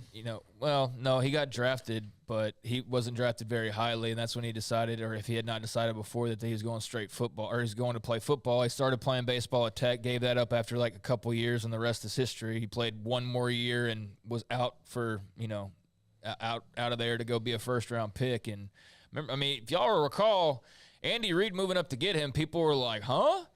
Like, that wasn't – I mean, Patrick was starting to get attention and get looked at, but he was not like now, if there was a redraft, he is the number 1 overall pick. There is not even a question of the matter. But back then, like, the Chiefs moved up to get him, and it wasn't number 1 overall. It was, top 10-ish, I believe. I think it was 8th. Yeah, it was like top 10. But I remember like, oh, wow, that's really cool. I covered him in high school. That's awesome. And blah, blah. I had no idea. I was just like, wow, that's amazing. Here, a few years later, he's a top 10 pick. And then, I had no idea, nor did anybody, except for maybe the Holmes family, that this is what we're going to eventually see. Picked before – no, he was 10th. I'm sorry, you're right, 10th. So 8th was Christian McCaffrey. So picked before Patrick Mahomes. Number 1 overall that year in 2017 was Myles Garrett, who – hell of a player. Again, understandable. That one's understandable. Number 2 was Mitchell Trubisky, who's about to be on his 3rd team. He's about to be in his 5th Super Bowl. Yeah. Solomon Thomas for San Francisco. Yeah. Leonard Fournette, who's has a really good career and has a ring. Not Patrick Mahomes. But not Patrick Mahomes. Corey Davis, who's now with the Jets. Not Patrick Mahomes. Jamal Adams, who's been a good player, but again, not Patrick Mahomes. Mike Williams for the Chargers, who's been a good player, but not Patrick Mahomes. Christian McCaffrey, which, all right. Patrick Mahomes, but not Patrick Mahomes, a good player. This one, John Ross.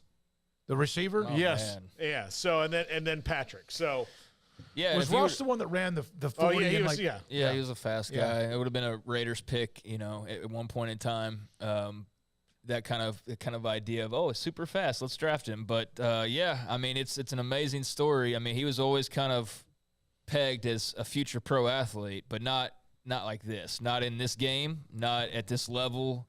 And not to this extent already. So it's pretty amazing what all that's turned into. And the thing is, again, it's so early on still in the story. I mean, it's so exceptionally early in the story. I mean, he's got so much in front of him, and he might have a 2nd Super Bowl here, but I know Jalen Hurts will have something to say about that. And Jalen's a very serious dude. Like, I mean, he's very, very businesslike, like Bobby just said. Very, I mean, not like so serious that he's not capable of having fun or anything, but just very locked in. And I mean, these are going to be some great duels, I think, coming up in the Super Bowl between these two sides and these two quarterbacks, these two leaders. Brett Veach is the general manager of Kansas City. His first years in the league was a coaching intern and assistant to coaches with the Eagles, and then a scout. and now he's the one who's been running the Chiefs during this great run, the GM since 17. He, as somebody on the chat room said, had a lot to do with the fact that they wanted Mahomes when that pick came up at number 10. I mean, that's Hall of Fame level decision making. It really, I mean, think about what that's turned into and what that will be probably for years and years to come. I mean, that's that decision by the Chiefs to jump up and grab him.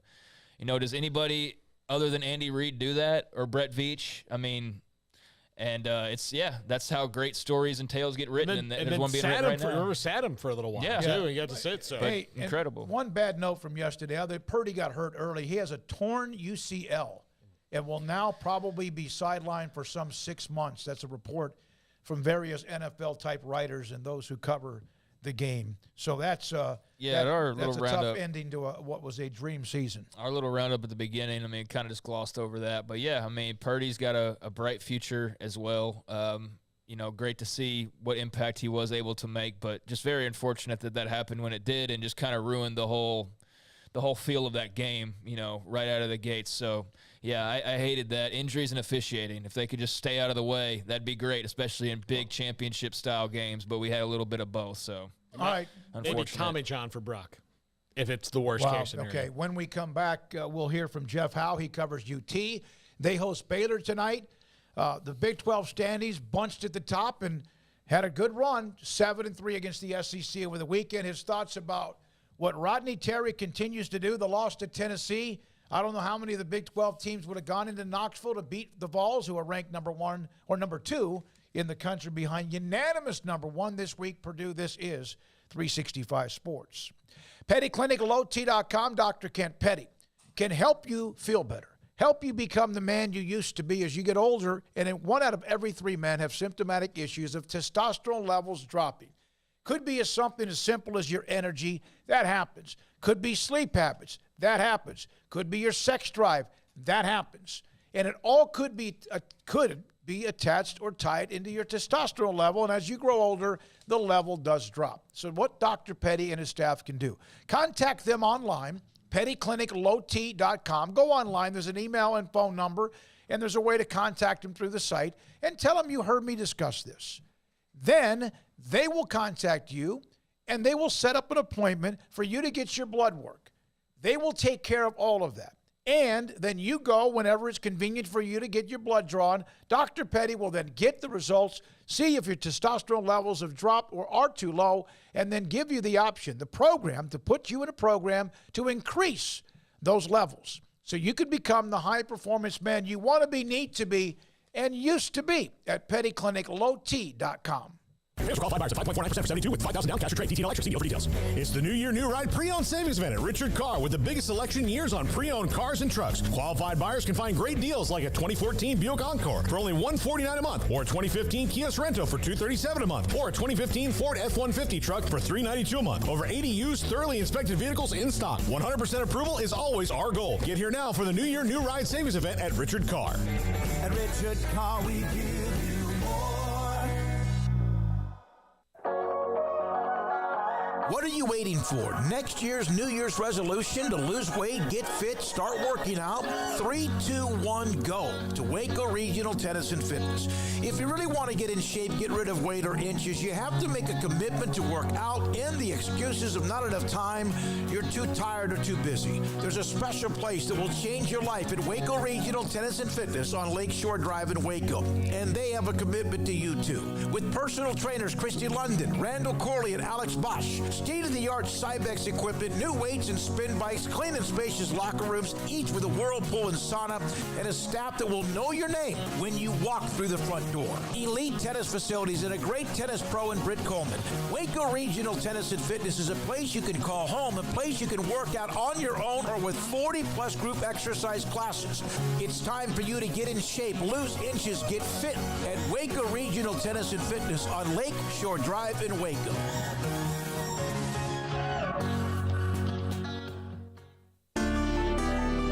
It takes time to reach goals. It's a truth that applies to more than sports. It goes for your financial goals as well. You work hard for your money, and you deserve an investment strategy that lines up with your game plan. And Chuck Verno, your Edward Jones financial advisor, can help. If financial investments aren't putting forth the effort you desire, stop by today for a financial review. Chuck Verno, 720 North 64th Street in Waco, 254-732-1161. Edward Jones, member SIPC. Howdy, Chet Garner here, professional guide, searching for bears in the wild. But not just any bears, oh no, a particular kind. With hundreds of thousands roaming freely in the wild, yet still hard to spot unless you know the signs. There they are, Baylor bears. If you're a bear enthusiast or even a bear yourself, join me and let's find some bears in the wild. Join the expedition at baylor.edu/alumni. Hi, this is Paul Catalina. I recently got engaged to the love of my life, but the most important thing that I had to do before I popped the question was get that perfect ring. And I know nothing about rings. So I went to the wedding ring store, Boozer's Jewelers on Valley Mills Drive. I knew I needed a custom design, and that's exactly what they do. 9 out of 10 of their engagement rings are designed in-house. The entire process took less than a month, and they were great every step of the way. Great options on financing, excellent selection, and talented designers. My fiance and I get nonstop compliments on the ring. I only deserve credit for doing the smartest thing I could, walking into Boozer's and letting them work their magic. Your one-of-a-kind fiance deserves a one-of-a-kind ring, and that's what you get at Boozer's. Boozer's Jewelers, the wedding ring store on Valley Mills Drive. This is 365 Sports. Are you a Sikkim 365 super fan? Then try out our premium subscriptions at Sikkim365.com. All right, Baylor, Texas, tonight in Austin, Big 12. It's a showdown. Two damn good teams. I think 10th and 11th this week in the polls. Baylor with a 6-game winning streak. Texas has been playing very well under Rodney Terry, and we're joined by Jeff Howe, the Horn in Austin, and also 247 Sports. Jeff, thanks for your time. I know Tennessee was going to be a tough win, and it was, Rick Barnes, but the Vols are also really damn good at number 2 in the country. So what about how, and we've discussed this with others, but that Rodney Terry this thing could have crashed and burned, even with the talent, and what he's done as a head coach since the Beard firing. Yeah, I think there's a couple of things at play, Smokey. I think one, when you look at the way this roster was put together, Rodney Terry was heavily involved in recruiting everybody. I mean, I think people need to understand, like, he ran recruiting for Chris Beard and probably on a day-to-day basis had a better idea of what was going on from a recruiting standpoint than Chris Beard did. So that's how much Chris Beard trusted Rodney Terry in terms of building the roster. So there was already the rapport there. Those guys respect Rodney Terry.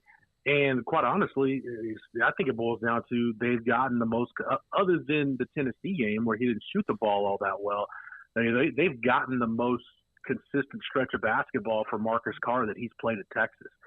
If you look at him, Smokey, during and this is including the other night when he was 4 for 12, you look at the 13 games when Rodney Terry's been the interim head coach, Marcus Carr is averaging a little over 19 a game, shooting about 49% from the field, about 44% from three, and 84% from the foul line. So he's playing very consistent.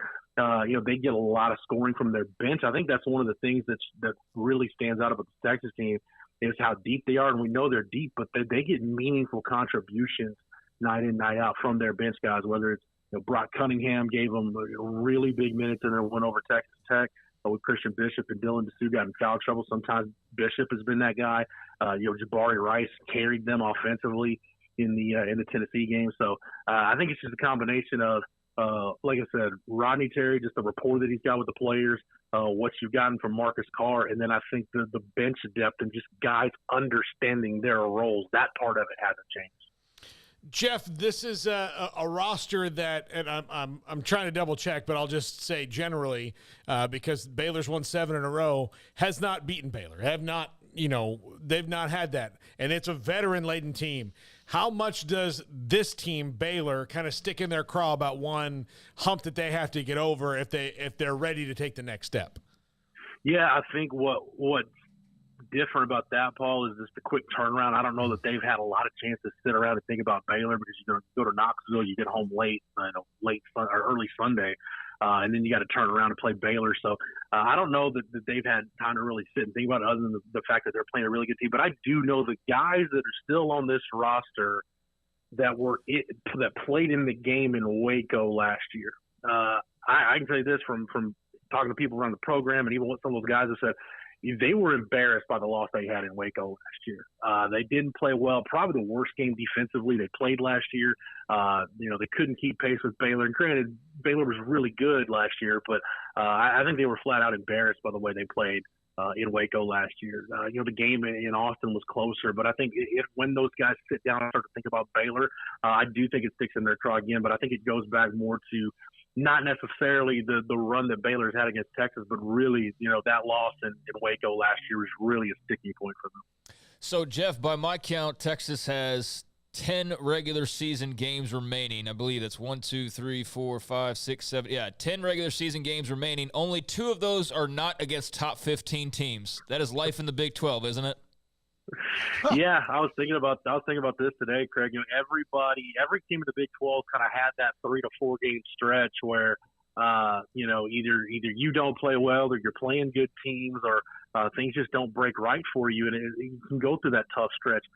Baylor had theirs at the beginning of conference play. Kansas, for example, just had theirs. And I just get the feeling like Texas is going to go through theirs. And the thing I would tell Texas fans, look, Texas could go 0-4 in this stretch, and the stretch is at Tennessee, home against Baylor, at K-State, at Kansas for the next 4 games or the next 3 games. You could go 0-4 in that stretch and still wind up at the end of this thing being a team that can make a deep run in the NCAA tournament. That's just the caliber of opponent you're playing right now. And Craig, in those last 10, you'll play Baylor twice and you'll play Kansas twice. You go to Lubbock. It's not an easy schedule. You'll go to Fort Worth. Not an easy schedule at all. But, I think the fact that this is where you talk about a veteran team, a team that understands the grind, Marcus Card, Timmy Allen, even though those guys have been through a year, Brock Cunningham's been here for a while, and those guys understand what the night in, night out grind is in the Big 12. And then, I think adding the guys that they added in the portal, Tyrese Hunter also knows what a grind this league is from his year at Iowa State. And Jabari Rice played a lot of high-level basketball at New Mexico State, big-time games in a conference tournament, won an NCAA tournament game. So I think this is really where all the talk about a veteran roster, it really needs to be at the forefront, because if it's not, you could be in a situation where you host West Virginia on February 11th. Even though you could still be a really good team, you could go into that game against West Virginia on February 11th on a 4-game losing streak. Yeah, let me just clarify. 3 of those last 10 games are not against top 15, but Texas just played number 4 on the road. They'll play 11 tonight, then at 7, at 8, and then you get the West Virginia Tech Oklahoma swing. They're not ranked right now, but then close out the year, number 13 at home, at number 11, at number 15, and number 8 at home. So that's just incredible. But, just clarifying there. Yeah, but any way you slice it, Craig, you can look at anybody's schedule in this league. And, there's a reason why it's the best basketball league in the country. There are no nights off. There are no gimme games in this league. And I think you look at the Big 12 SEC Challenge. I mean, we know Oklahoma's had their struggles, and they ran Alabama out of the gym on Saturday. So it is a grind in this league. So Tyrese Hunter obviously was an immediate, as a hell of a pickup. And do you feel like he's averaging about, 10 points a game? That's what he averaged at Iowa State, but he seems like he's more explosive than that. I know when you have other guys who put up points like Carr, et cetera, you got to kind of find your way. Like Keontae George, a younger version, has been able to do at Baylor. He seems to, and Baylor sure hopes not, but he seems to kind of be due for one of those games. What's interesting about that, Smokey, is you look at Tyrese Hunter under Chris Beard, and then these 13 games under Rodney Terry. If you look at his numbers and Marcus Carr's numbers, they've almost flipped. In other words, Hunter, those first games under Chris Beard, he was averaging like around 15, 16 points a game. His assist numbers were down. Marcus Carr's assist numbers were up. He was averaging about an assist and a half more per game than he is right now. But his scoring numbers were down. These last 13 games, I just ran down Marcus Carr's number. Tyrese Hunter, you're not getting the scoring production, and he struggles, to consistently shoot the ball.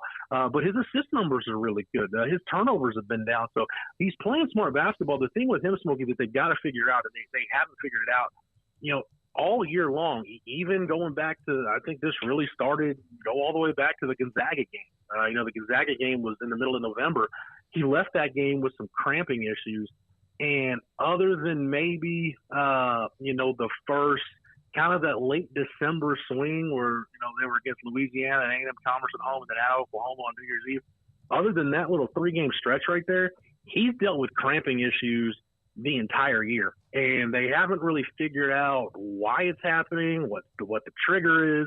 They've tried different diets, hydration, a lot of different things, and he's really struggling with the cramps. So I think the biggest thing, Smokey, if he's going to have one of those type of games, I think it's just being available on the floor. Now, the training staff, like I said, they're working overtime trying to get this thing figured out, but it's been really bizarre to see him deal with these cramping issues that have really plagued him that he didn't deal with in Ames last year. Jeff, I know that the administration obviously would love to keep Rodney Terry and everything go well for them to not even have to really have a coaching search. They're probably going to, because there's large swaths of the alumni that are going to want them to call people like John Calipari and all that. But how do you feel the fans are taking to Rodney Terry through this stretch? And if at the end of all this, if Chris Del Conte comes and says, look, we're not changing a thing, we're rolling with Rodney, do you think they would be happy with that? I think they would be happy with it at the end if that's how it ends up, depending on how the season finishes. If Rodney Terry, let's just look down the road. If he gets this team to forget the Final Four, if he gets them to the second weekend of the NCAA tournament, that's a place Texas hasn't been since 2008. Like, that's how long it's been since Texas has played in the Sweet 16 game. So if you just got to that point, he'd make a really strong case to be the head coach over the long haul. I do agree with you, Paul. These coaching searches, and let's just be clear. I don't think you guys know this. When you're talking about the head basketball coach of a place like Texas, the AD only runs that to a certain extent. You got people, back channeling things and making different calls. That's where the John Calipari report came from. What we've heard behind the scenes. It's most likely there's a 99% chance it would be a no from Jay Wright, but he's a free agent. You kind of have to make that call and at least hear him tell you no. So I think there are some avenues Texas is going to go down, but this fan base, they have really grown. Rodney Terry has really grown on them, and I think there's a great level of respect given the position he was put in, how he came into the job.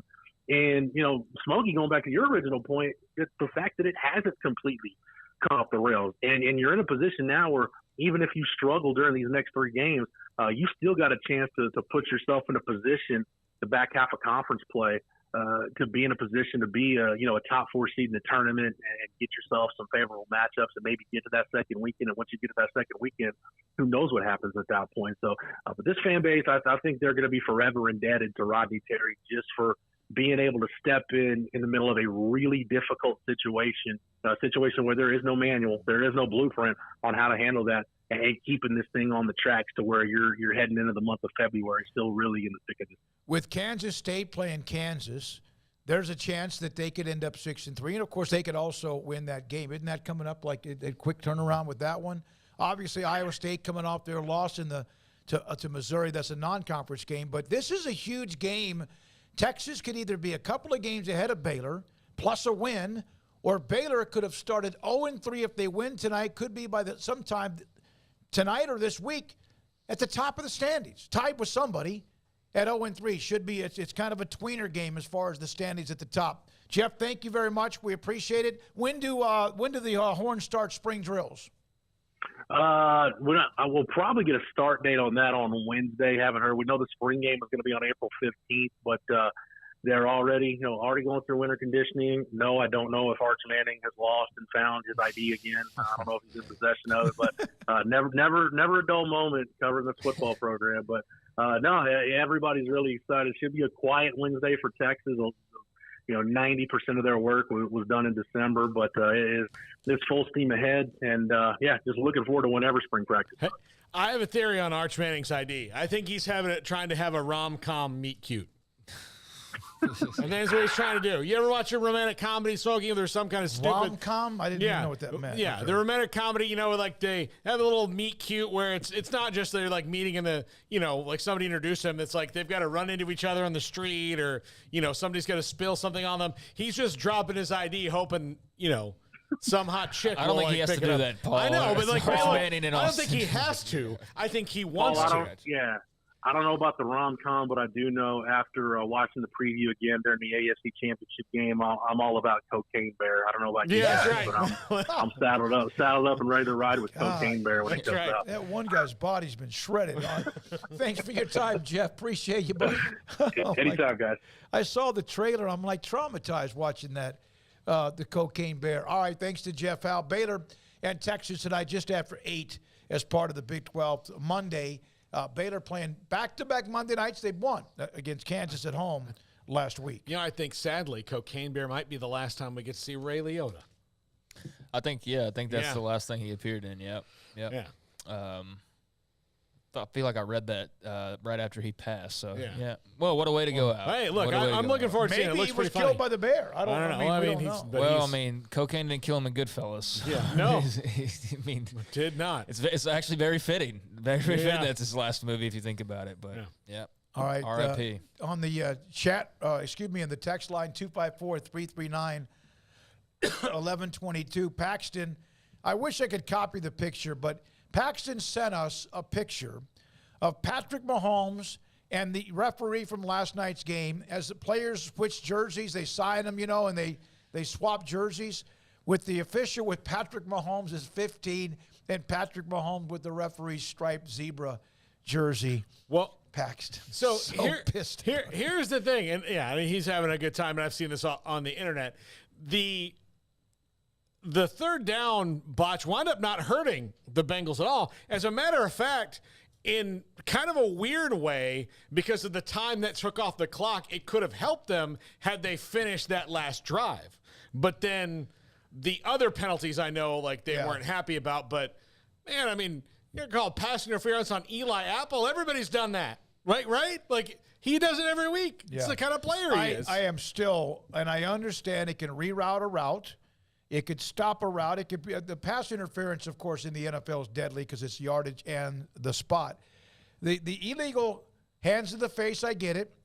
The illegal contact rule to me, and I've said this 100 times on the show, I don't know why, but I'm going to get into it, is a deadly foul because it's an automatic first down. Give them the 5 yards. I don't understand the automatic first down, but most defensive penalties are an automatic first down. All right, when we come back, we have a couple of nuggets to get to. Pac-12 meetings, Big 12 meetings later in the week, Thursday and Friday. Is the schedule coming out in the next 36 hours in the Big 12 like we have been told by many, including the commissioner and Mack Rhodes, among others? This is 365 Sports. Riverbend Liquor and Wine, Lakeshore Drive at North 19th Street. Will be getting a visit for me in the very near future as I need a fresh bottle of something to try, a fresh new bourbon, something from Texas, something from this state that we live in here that I'd like to try. And, there's no better place to go get local craft bourbons than Riverbend Liquor and Wine. So I'll be going there and getting something new because I recently just finished off something I got there, and I haven't been back in a couple weeks, so I need to venture in there and try something new. And if you want to try something different and new, that's one of the best places to go because they've got different varieties of local craft bourbons. Great selection of craft beer, always changing. Great selections of everything, and they're always having promotions. You can find out on Instagram. That's Riverbend Liquor and Wine, Lakeshore Drive at North 19th Street. You can also go through the drive-through window. It's really fast, and their customer service is second to none. And they're available on DoorDash. So if you don't even have time to go there or just want to hang out and have them bring it to you, that can be done as well. Riverbend Liquor and Wine, Lakeshore Drive at North 19th Street, behind the bank. TFNB Your Bank for Life is the official local bank of Baylor Athletics. Find out why more Central Texas are making TFNB their bank for life. Sign up for our Edge checking and savings accounts to earn interest or cash back. With 5 convenient locations and an award-winning mobile app, banking has never been easier. TFNB Your Bank for Life. Member FDIC.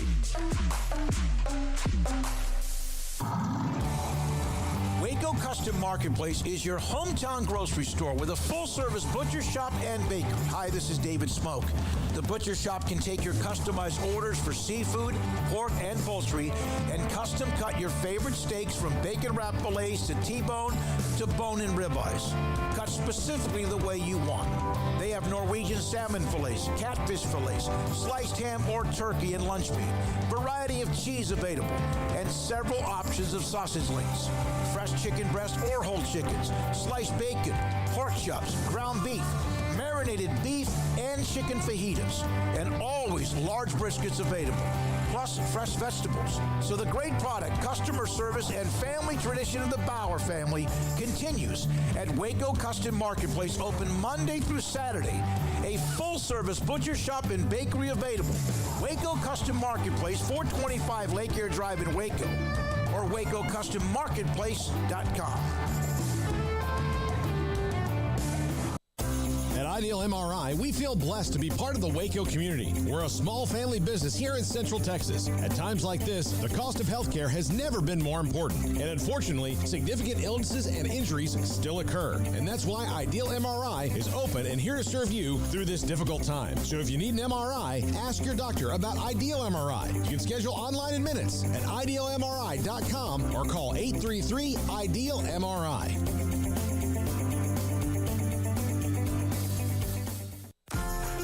Automatic Chef Canteen is a full-service micro-market vending and office coffee provider with state-of-the-art vending equipment, a wide variety of products, and offering custom-fitted micro-market vending office coffee solutions for your employee break room.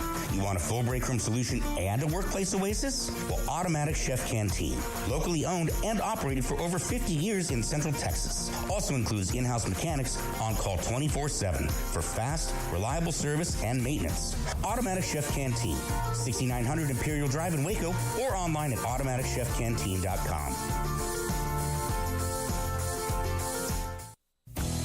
Three Nations Brewing Company has 16 different beers on draft with a new beer every Friday. It also offers 2 air-conditioned tap rooms, a large indoor beer hall, a second-floor mezzanine offering a great overview of the brewing company and equipment and patio where you can relax under the shade. Plus, you can now experience the new Three Nations Beer Garden Grill on our shaded patio. Grab a cold beer and enjoy a bite from our freshly prepared and delicious menu. Street tacos, quesadillas, freshly cooked burgers and dogs, and veggie burgers too. Nachos and so much more, all prepared and cooked on site. So come visit the award-winning Three Nations Brewing Company on East Vandergrift off I-35 in Carrollton.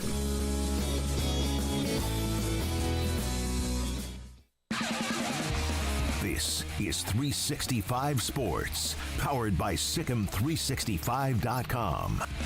Enjoying the show? Hit the like button and subscribe.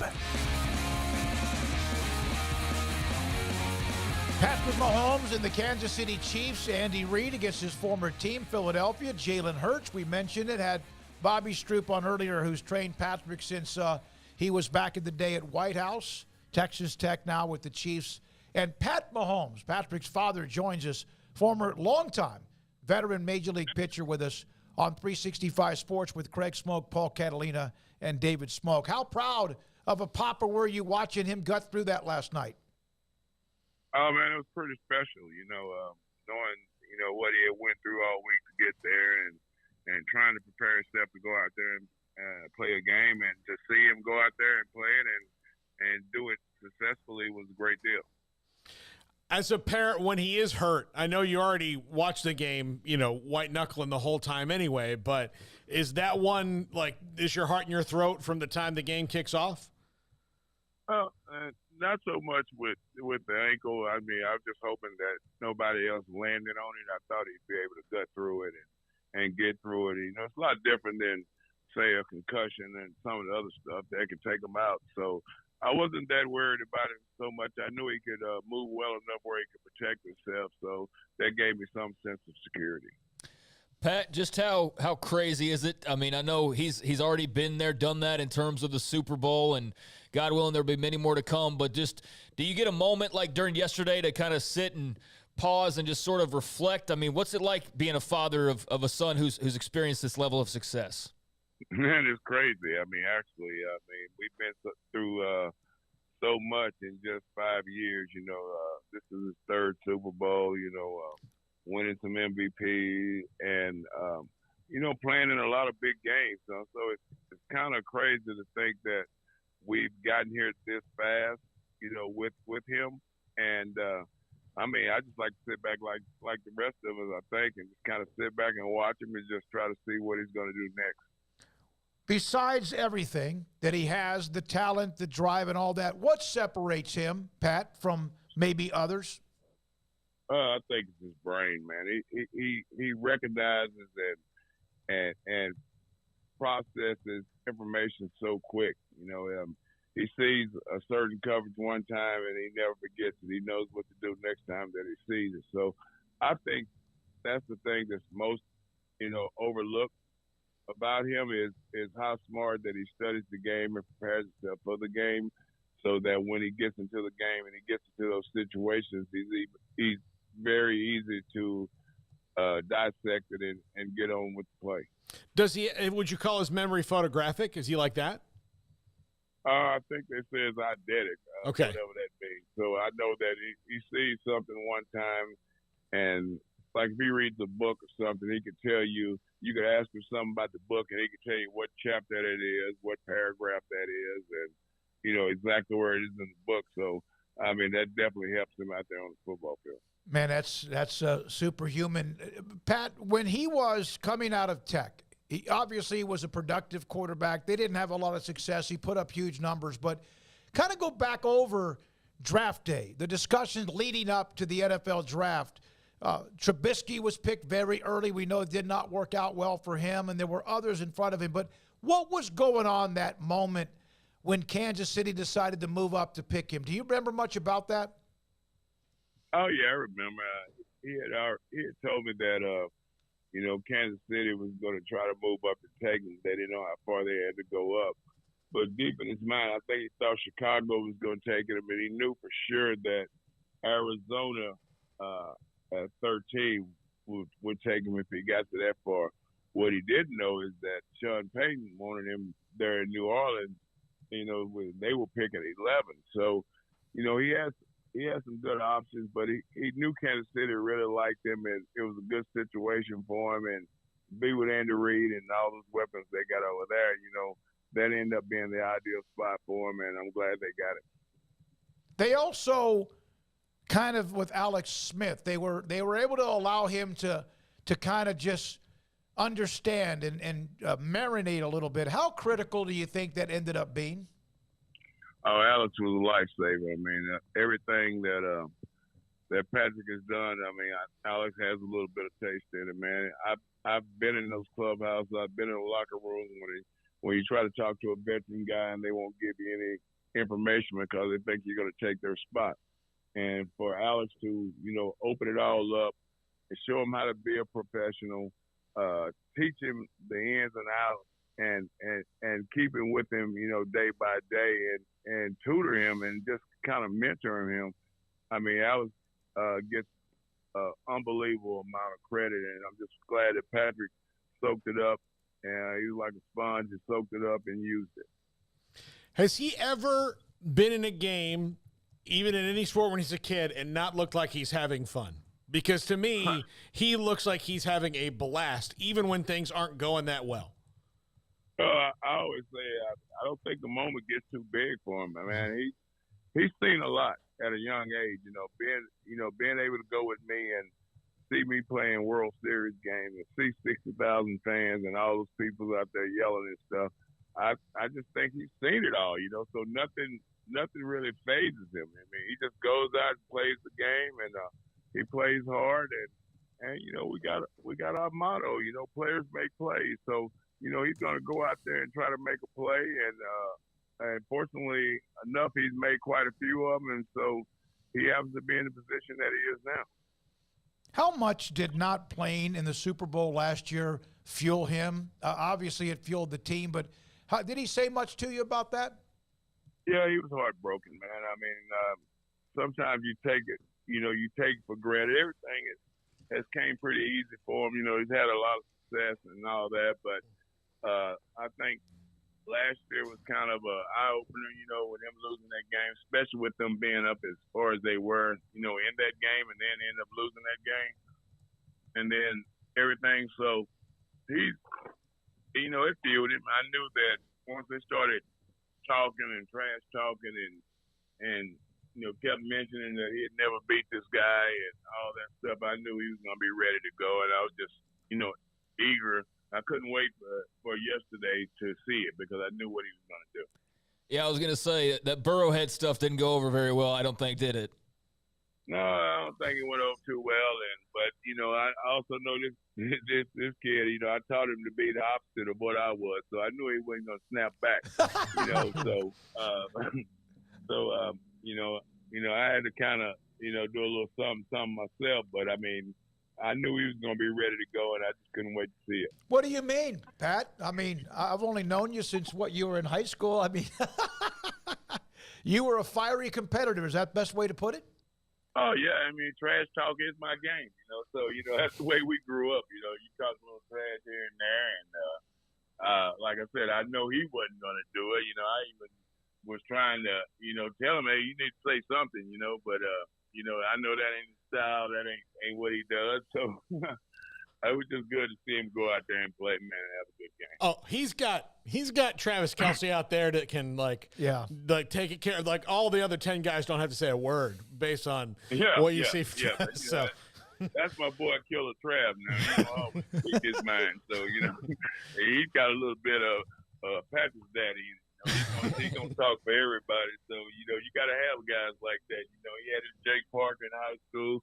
And now he's got, Travis and some of the other guys, but that's just what they do.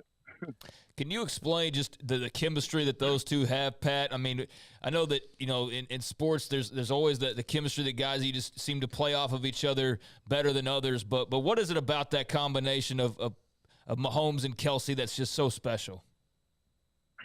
Man, it's crazy. It's like they have a sixth sense or something.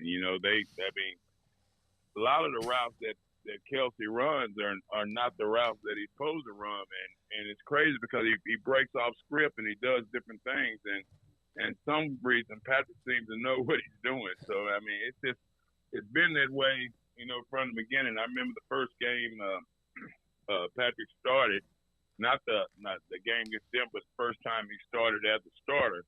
The first game in L.A.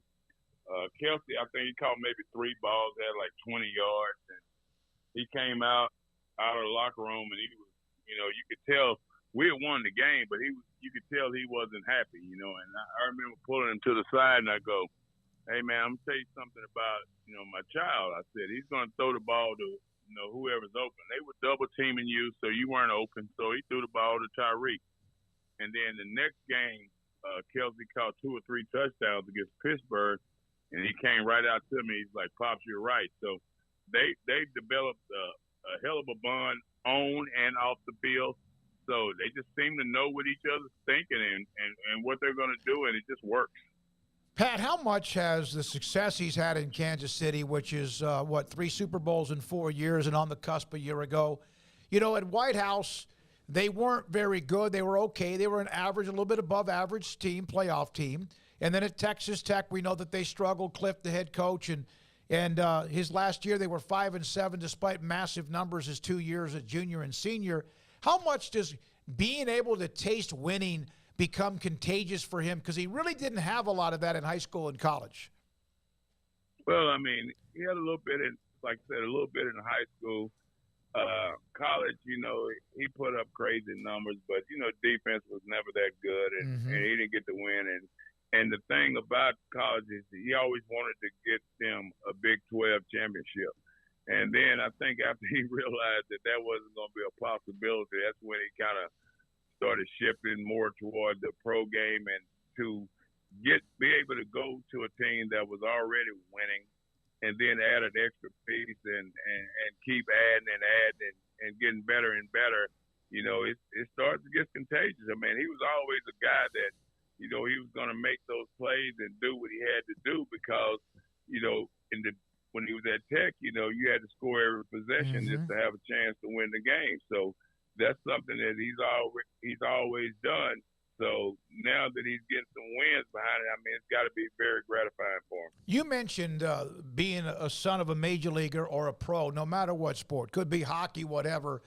How much really, and the young men, the kids, whoever, the children get to hang around the clubhouse and be a part of it? I don't know if it's as much that way now, but how much does that maybe soak into somebody's blood? Oh, man, I think for him it was, you know, incredible and unbelievable because him getting to be around those guys, seeing, you know, some of the best at their position do what they had to do every day to get prepared, get ready to play the game, and they were already on top of their position, but to see how hard they worked, I mean, just showed him a work ethic and everything that he had never seen before, and he realized how hard you have to work to get there, not only to get there, but to stay there. So I think that really helped him out a lot. Patrick Mahomes, his father, of course, Kansas City, Philadelphia, in the Super Bowl. I got to ask you if you remember this. Port Charlotte, Florida, Rangers training camp. We once were playing a round of golf. My good friend Eric Horton was with us as well. Do you remember one time we were standing on the tee box and there was an alligator about 20 feet from behind us and we didn't even see it? Yes, I do remember that, yes. And here's the worst part. You would have been fine because you were an athlete, and I would have probably been the one that would have been the appetizer for the alligator. I'll never forget that, even for all these years later, that particular moment, and your body just freezes. Hey, man, congratulations. Yeah, you know, I wouldn't have let you down, though, baby. I'd have stayed there. That is a true friend right there. Hey, Pat, thank you very much. Kind of reminiscing a little bit. Also, good luck. Enjoy Arizona. I know you will, and hopefully Patrick and the ankle. We had Bobby Stroupe on earlier, and, of course, he's talked about that relationship as well. We appreciate your time, and have a great day. Yeah, man. Shout out to Bobby, man. He kept me informed all week, and he did a hell of a job with him again. I've had him with him since Patrick was in 4th grade, and that guy does some things, man. For him to be able to come back from the injuries and stuff that he has so quickly, a lot of that goes to Bobby Stroupe. That's a great compliment. Pat Mahomes, longtime Major League pitcher, great friend, and, of course, Patrick's father with us on 365 Sports. He's got a great voice, I got to tell you. That's a great voice. He could throw, he could pitch. He was a starter, Twins, and then eventually bounced around Yankees, Rangers, many different places, but he could throw. I don't know what age he was when Pat finally retired. I'm not so sure. It wasn't 38, 39, or 40, but he had just one of those arms that never, ever, ever, ever got tired. The pitch count would not have worked during the time when he was pitching in Major League Baseball. No, and I remember seeing him. You mentioned spring training. I watched. That's the first time I think I saw him with the Twins. You know, because they were down in Fort Myers, and I remember when Craig was doing White House. You know, that's when they said Patrick Mahomes is the quarterback there, and you had just started kind of working here. Yep. And I was like, Patrick Mahomes, like the old relief pitcher, Pat Mahomes. And he's like, yep.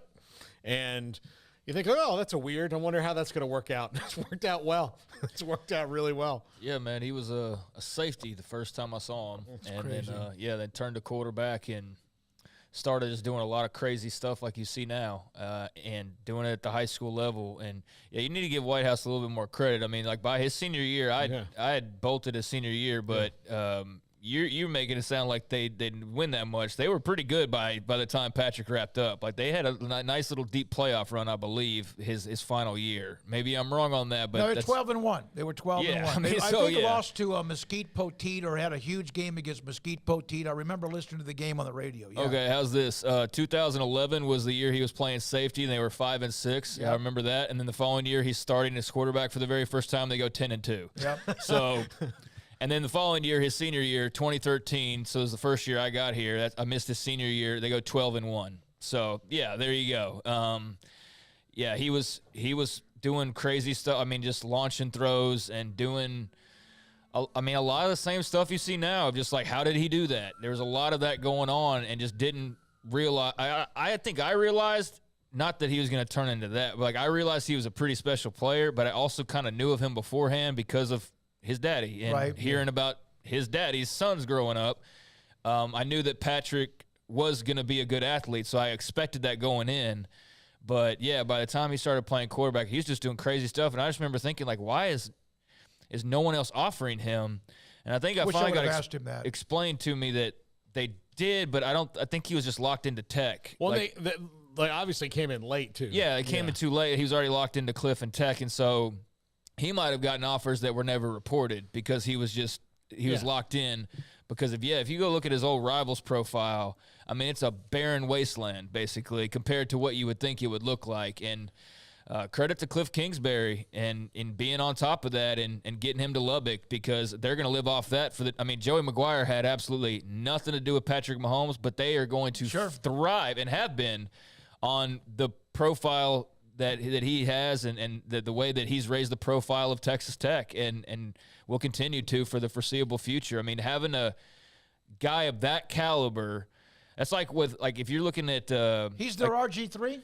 He's bigger. But compared Tech to Baylor. That Baylor was able to use. So much bigger because he's actually sustaining success and having massive amounts of success. I mean, he is a program-defining athlete, and they're right in the thick of it in his prime right now, and the foreseeable future is looking good as well. So, yeah, they're very blessed. Well, look, RG3's recruiting profile was pretty similar in that Houston was the best offer that he had until Art Briles switched. I mean, when Art Briles came here, Houston was still almost a better offer because of how bad Baylor had been, but it was still Big 12 compared to Caucus was Conference USA at the time, Houston. But Baylor was able to use his success, though, RG3's success, for about 6 to 8 years at the quarterback position. Yeah, but it was the same thing in that, and RG3 was part of that triumvirate of QBs right there, back to back to back, that kind of exposed Mac Brown and what they were doing, and that he whiffed on Andrew Luck, who lived in town or who was in Houston. Texas.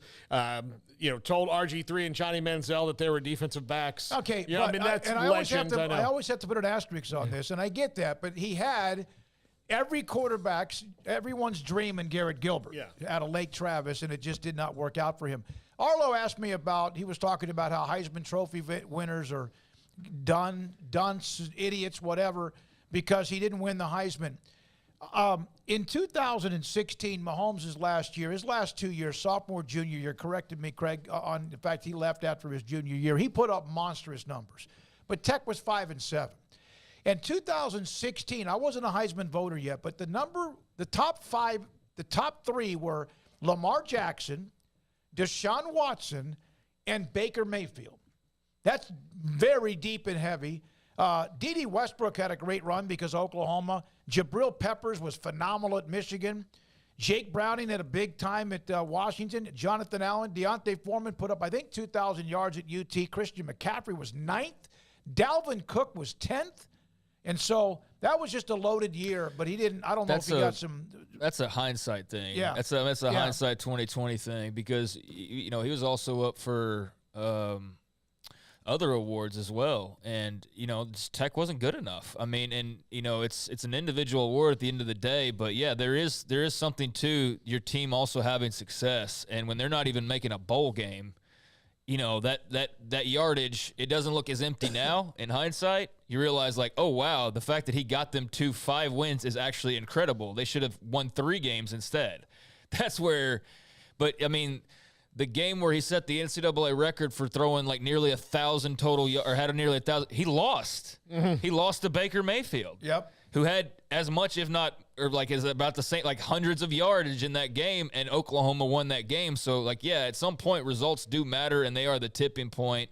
But, yeah, in hindsight, if you're going just best individual player, he was looked at, I remember, as a bit of a gimmick offense. The Big 12 doesn't play defense. There was a lot of that going around, especially in that game you just in particular. mentioned, they'll have to shower off for years. Yeah, I mean, so there was reasons why it wasn't just that dude's so great and he deserves all the awards. That's definitely hindsight, but certainly, I think everybody could benefit from maybe having a little bit of that hindsight knowledge back then to truly appreciate what he was doing at Tech, because it did get overshadowed a lot by the fact that they just weren't very good and they weren't really making headlines. 854 yards of total offense for both teams in 66-59 Oklahoma beating Texas Tech, and Mahomes threw for 734 yards.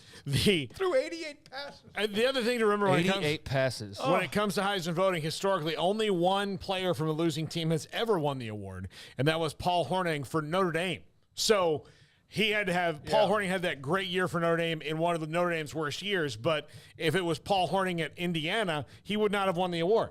Like, he was still very deserving of the award because he was a great, great player. But if he was at Indiana and not at Notre Dame, he wouldn't have won the award because, especially back then in the 60s, it was Notre Dame. Like, this is the guy from Notre Dame's tearing it up. He's going to be a great player, and he was a great NFL player too. So, all right, great stuff with Pat Mahomes, Bobby Stroupe earlier, Kansas City, and we might as well just let you know now we're going to be in Phoenix. Super Bowl 57 is going to be in Glendale, but NFL Radio Row media headquarters will be in Phoenix, downtown Phoenix, at the Convention Center. And we will be there for 4 shows during the week of Super Bowl 57. This is 365 Sports. Ideal MRI in the Central Texas Marketplace. Drove by there the other day. I was going over to, I think it's Office Depot, to get a couple of things, and drove by their building. It's very unique, really cool-looking building the way they designed it. But inside, everything is designed perfectly to help you find why something hurts inside of your body. Whether it's a muscle, a ligament, or maybe something else, the doctor wants a better look, a better view, a better piece of evidence. And so Ideal MRI can give you that and your doctor that, and that is, of course, peace of mind. And then the best part is, well, getting evidence is great, but $497 is how much it will cost every single time. It's not one of those, the first time's $497, then it's $1,500. No. The average MRI is $1,100. IdealMRI.com every single time will never be above $497 and sometimes less. They'll help you with insurance filing, all of that. Dr. Rob Maxia's staff, the techs and specialists, are first-class, fantastic professionals. Inside the Central Texas Marketplace, IdealMRI.com. Start your year off at the Start Something New sales event. Get 2.9% for 72 months on new 2022 Ram 1500 crew cabs on all trim levels. That's right. Hurry. Don't wait. Offer only while supplies last at Allen Samuels in Waco. With so many companies and policies out there, it gets so confusing shopping for insurance, and I never know if I'm getting the policy that's right for me. Luckily, I met the team at the Niche Group Insurance Agency. With the Niche Group, you can go to one company and get access to coverage options from many insurance carriers, and you get to speak to a real person about your specific coverage needs. With the Niche Group, I know I'm getting the right coverage at the right price. If you need insurance, talk to the experts at the Niche Group at 1-800-258-8302. Stepping into a new pair of boots is great, but stepping into the boots of a U.S. Army officer can also add confidence and leadership skills to your son or daughter's career path. There are more than 150 occupational specialties to help them find the best fit for their future. See all the things your son or daughter can achieve in our boots at GoArmy.com. U.S. Army Waco Recruiting Company, 254-598-8131 or 254-776-1543. Pizza, burgers, and Bears football. There's no place around Waco that serves them all other than Bubba's 33. Come show your green and gold and enjoy some of Waco's best food and beverages while watching your favorite team, the Bears. When real Bears fans get hungry, Bubba's 33 is the #1 spot for ice-cold drinks, hand-stretched, stone-baked pizzas, and bacon-infused burgers. Join us for indoor or patio dining. Bubba's 33, Waco's restaurant and proud supporter of Baylor Bears football. Sick 'em, Bears. Did you know that 1 out of every 4 men have symptomatic low levels of testosterone and don't even know it? And if you think you're too young to worry about it, guess again. Low T levels can make you feel tired and grumpy, cause weight gain, and wreak havoc on your sexual desire and performance. Petty Clinic Low T can set up same-day blood screening and results, so if you're tired of being tired, I challenge you to man up and Google search Low T Waco or go online pettycliniclowt.com. It's a private clinic with an atmosphere catering to men.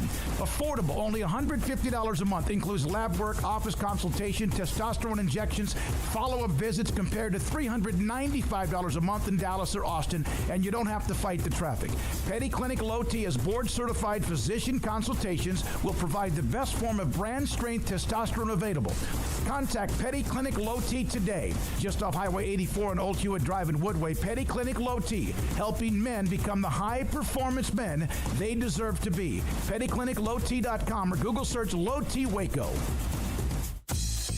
Baylor Scott and White Southwest Sports Medicine and Orthopedics. The team physicians for Baylor Athletics, diagnosing and treating all sports-related injuries, including concussions. These specialists also provide orthopedic services for athletes and non-athletes alike, whether it's knee or shoulder pain, hand or wrist injury, orthopedic spine care, and even an arthritis and total joint clinic. Trust the doctors Baylor Athletics trusts. Baylor Scott and White Southwest Sports Medicine and Orthopedics wants to get you back in the game. One size fits all. That may be all right for an adjustable belt or cheap sunglasses, but when it comes to your financial needs, no one wants a one-size-fits-all strategy. Ben Erlinson, your Edward Jones financial advisor, knows that his most important goals are yours. That's why he takes the time to understand your needs, knowing you. That's how Edward Jones makes sense of investing. Ben Erlinson, 100 North 6th Street in Waco, 254-759-8533. Edward Jones, member SIPC. This is 365 Sports, powered by Sikkim365.com. The 5 o'clock hour is sponsored by Edward Jones Investments with financial advisor Ben Erlinson, who'll navigate you through today's financial climate. Edward Jones, making sense of investing. Now here's David Smoak, Paul Catalina, and Craig Smoak. So on Friday, we mentioned that it was our 750th overall show from day one in April of 2020. A lot of you have joined us along the way. Some of you were there from the first day. Tony Altomar is incredible at sending graphics. We don't always agree with all of his opinions, but Tony's a great friend of the show, and he's unbelievable at graphics. And he did a lot of those back during the day when Texas OU and what was going to happen and, analytics and stats and all that. The same thing with USC and UCLA to the Big Ten. So he sent this graphic on Friday night or Saturday. Mm-hmm. This is celebrating 750. At the very bottom, there we are on the set. And all of the various either mascots or conferences or all of what we've covered and discussed with you, the great audience, in the background. Like it's almost in, what would that be? The Grand Ole Opry or something like that. Yeah, I think it may be a little bit fancier than the Opry, but yeah. For sure. It's like the Sydney Opera House or, what's it in Austria, the Symphony Hall or whatever it is. So, yeah, that's what that looks like. Oh, my God. So that was amazing. He's got all the different conferences, commissioners, some fan bases. And we appreciate Tony very much for that. Well done. Yeah, it's very, very well done.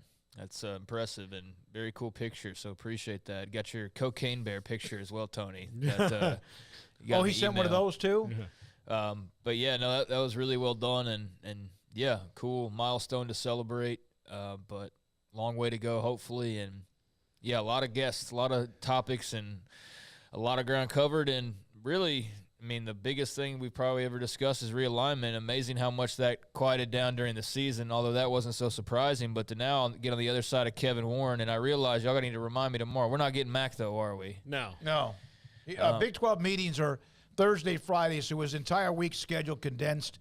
There's a chance maybe later, but I don't know. Somebody's got to remind me to ask him about his thoughts on Kevin Warren leaving and whether or not that changed some things just in terms of – I don't know how much he'd reveal, but – it sure feels like that might have been the stop sign to further chaos in, getting underway. It is very, very interesting to find out in the post-Kevin Warren weeks here that he was kind of forging the path ahead. Obviously, he had the support of the presidents and all that, but it was tenuous a little bit. Basically, the way I felt about it more, listen, as long as you can get it done, that's great, but I don't think they liked his methods. I don't think they liked also that once he got USC and UCLA and then locked down the TV deal, that he was still kind of like, oh, I don't know what's going to happen. Holding people hostage, It could be, well, not right now, but I mean, he was. It made it seem like he was like, he was trolling. If I just get the whim, then whoever I want is mine. Yeah. And I think that probably rubs some people the wrong way. Yeah, I mean, because it's not just who cares about the Big 12, who cares about the. I mean, eventually,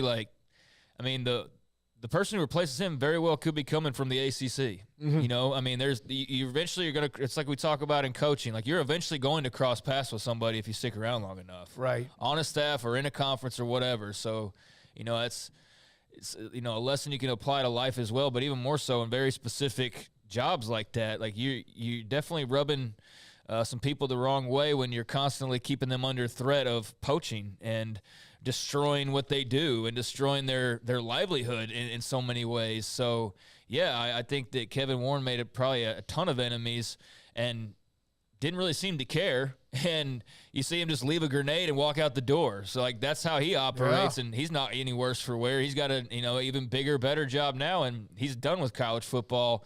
But he sure as heck came in and created a whole lot of, calamity and worry and all of that, and, made a historical move that I almost wonder now, how are we going to even be discussing the LA schools in the Big Ten in a few years? Is this something that ultimately backfires? I know some people thought that at the very beginning, and I think that the money will be really good, and so long as the money's good, then everybody will stay satisfied. But it really does make you wonder with him bolting so fast of, are we going to get down to a point in 5 or 10 years where USC and UCLA are like, it would be nicer if we could just take a 30-minute flight or drive an hour or whatever, and I don't know if the Pac will ever be able to come up with money to make that worthwhile or how that would even occur because the money differential is so great now. But that was a Kevin Warren special, and he made that monumental move occur and just bolted. So, I'd be very curious to hear how Mack Rhodes sees all of that now. And I know Brett Yormark, he's constantly threatening an expansion as well. Not threatening, but just keeping the door open to it. Although we haven't heard a ton about that, but I know there's a lot of chatter still about, what moves the Pac-12 could make if they eventually do go call a San Diego State, for example.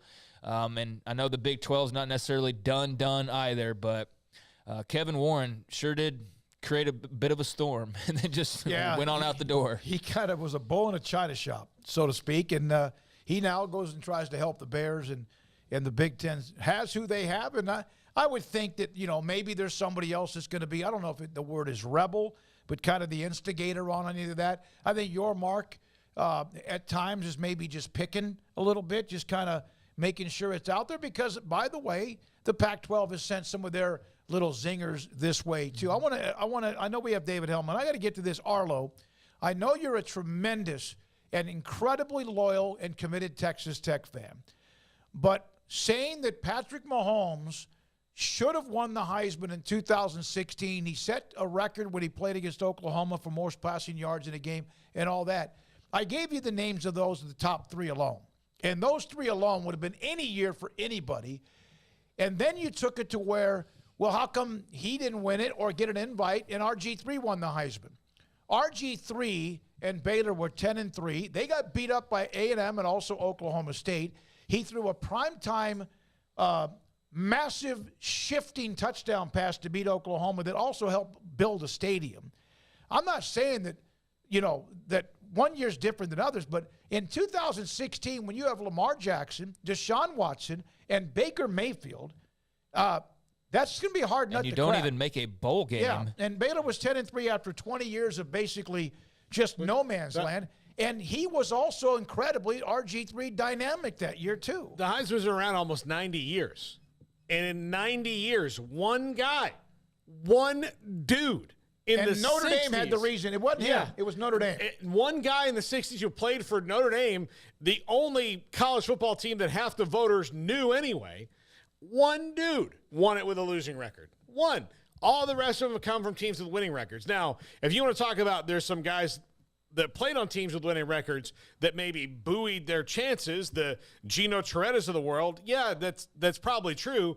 If you're going to pick the best player in the country, and they were probably on that Miami team that Gino Toretta was on, but it probably wasn't Gino Toretta, but he was the quarterback. So, and that's kind of how it goes. Yeah, Heisman voters need to look deeper, that's for sure, but 5-7 wasn't helping Patrick Mahomes, no matter how much, he was essentially 5-0, and the rest of the team was 0-7 on defense. I get it, but still, what a guy does in the NFL should not have any idea it has nothing to do with what they were doing in college. He was phenomenal, a record-breaking quarterback, but a team that was 5-7 that got blown out by Iowa State 66-10 and West Virginia 48-17. Again, RG3 lost a couple of one-sided games as well. This is not a real argument. I'm sorry. This is not legit. Let's just move on. I understand. I get it. I understand, but let's move on. Yeah, and saying, well, how come he didn't, he wasn't, and that's what the evidence shows. This is 365 Sports.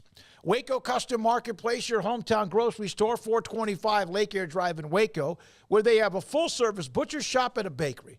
The butcher shop, when you walk through the door, it's off to the left in front of you in the back. They have, obviously, all the seafood, Norwegian salmon, catfish, whatever you want, they have it. Then you go through an area that has all of the pork, from ground and also linked sausage to eventually whole chickens and pieces of chickens, depending on what you want, wings, thighs, breast, whatever, drumsticks as well. And then in the back, a bigger section is all the beef, from what they have when it comes to ground beef to also, and by the way, the other day I made a soup, and it was ground sirloin, and they did it. It's a really special type ingredient mixture that they use. It was delicious. But they have the steaks, how you want them cut. If you love bone-in ribeyes, they'll cut them exactly the way you want. The butcher shop, the bakery, all of what you need. It's Waco Custom Marketplace, 425 Lake Air Drive in Waco. Richard Carr has the new 2023 truck or SUV you want in stock today. The versatile GMC Terrain is waiting for you. Qualified buyers get 3.9% financing and a $750 loyalty rebate for eligible GMC owners. Qualified buyers get 2.9% financing on most new 2023 GMC Sierra 1500s in stock, or 3.9% on all 2023 Buick Envision, Encore, and Enclave SUVs in stock. Call now, get here now, or log on to get all the details and to drive home your new GMC or Buick today. Richard Carr, they have the truck for you. Price right, day and night. At Richard Carr in Texas. Trucks built for you, red, white, and blue. At Richard Carr in Texas. Cars that zoom with lots of room. At Richard Carr in Texas. Count on us, a dealer to trust. At Richard Carr in Waco, Texas. Parenting is full of surprises. You never know what to expect. So after our son was born, I called my Texas Farm Bureau insurance agent to set up a life insurance policy in case something happened to me. Sawyer is now 2. And we'll soon have a sister. There's no one else I would trust with protecting my family. Stop by and see our agents at one of our 3 McLennan County locations. Coverage and discounts are subject to qualifications and policy terms and may vary by situation. Do you or your kids get nervous about going to the dentist? Stonewood Dental, Dr. Steve Childress, he can help. I've spent a career taking care of patients who as children had bad experiences, and now they're adults that hate going to the dentist. If I get a kid at 3 years old and they come every 6 months and it's a happy experience, it's normal for them. Now they have an accident at 6 or 7 or 8 at school. Now they have a broken tooth or a trauma, and they have to come here. They're used to lights, they're used to water in their mouth, they're used to experience, they already trust us. It's amazing what we can do with that kid without it being a negative thing. But if I see a 6 or 7 or 8 year old that's never been to the dentist, and now they have a trauma or an unfortunate unexpected toothache, it's harder to do that for that kid and it not be somewhat of a negative experience. So bottom line is I try to teach kids and adults and teenagers and everybody the way I'd want my family treated, which is where it's a necessary part of life. You just take care of it. It doesn't have to be that big a deal. Learn more, stonewood-dental.com. one size fits all. That may be all right for an adjustable belt or cheap sunglasses, but when it comes to your financial needs, no one wants a one size fits all strategy. Cam Heathcott, your Edward Jones financial advisor, knows that his most important goals are yours. That's why we take the time to understand your needs. Knowing you, that's how Edward Jones makes sense of investing. Cam Heathcott in Conroe at 936-756-7717. Edward Jones, member SIPC.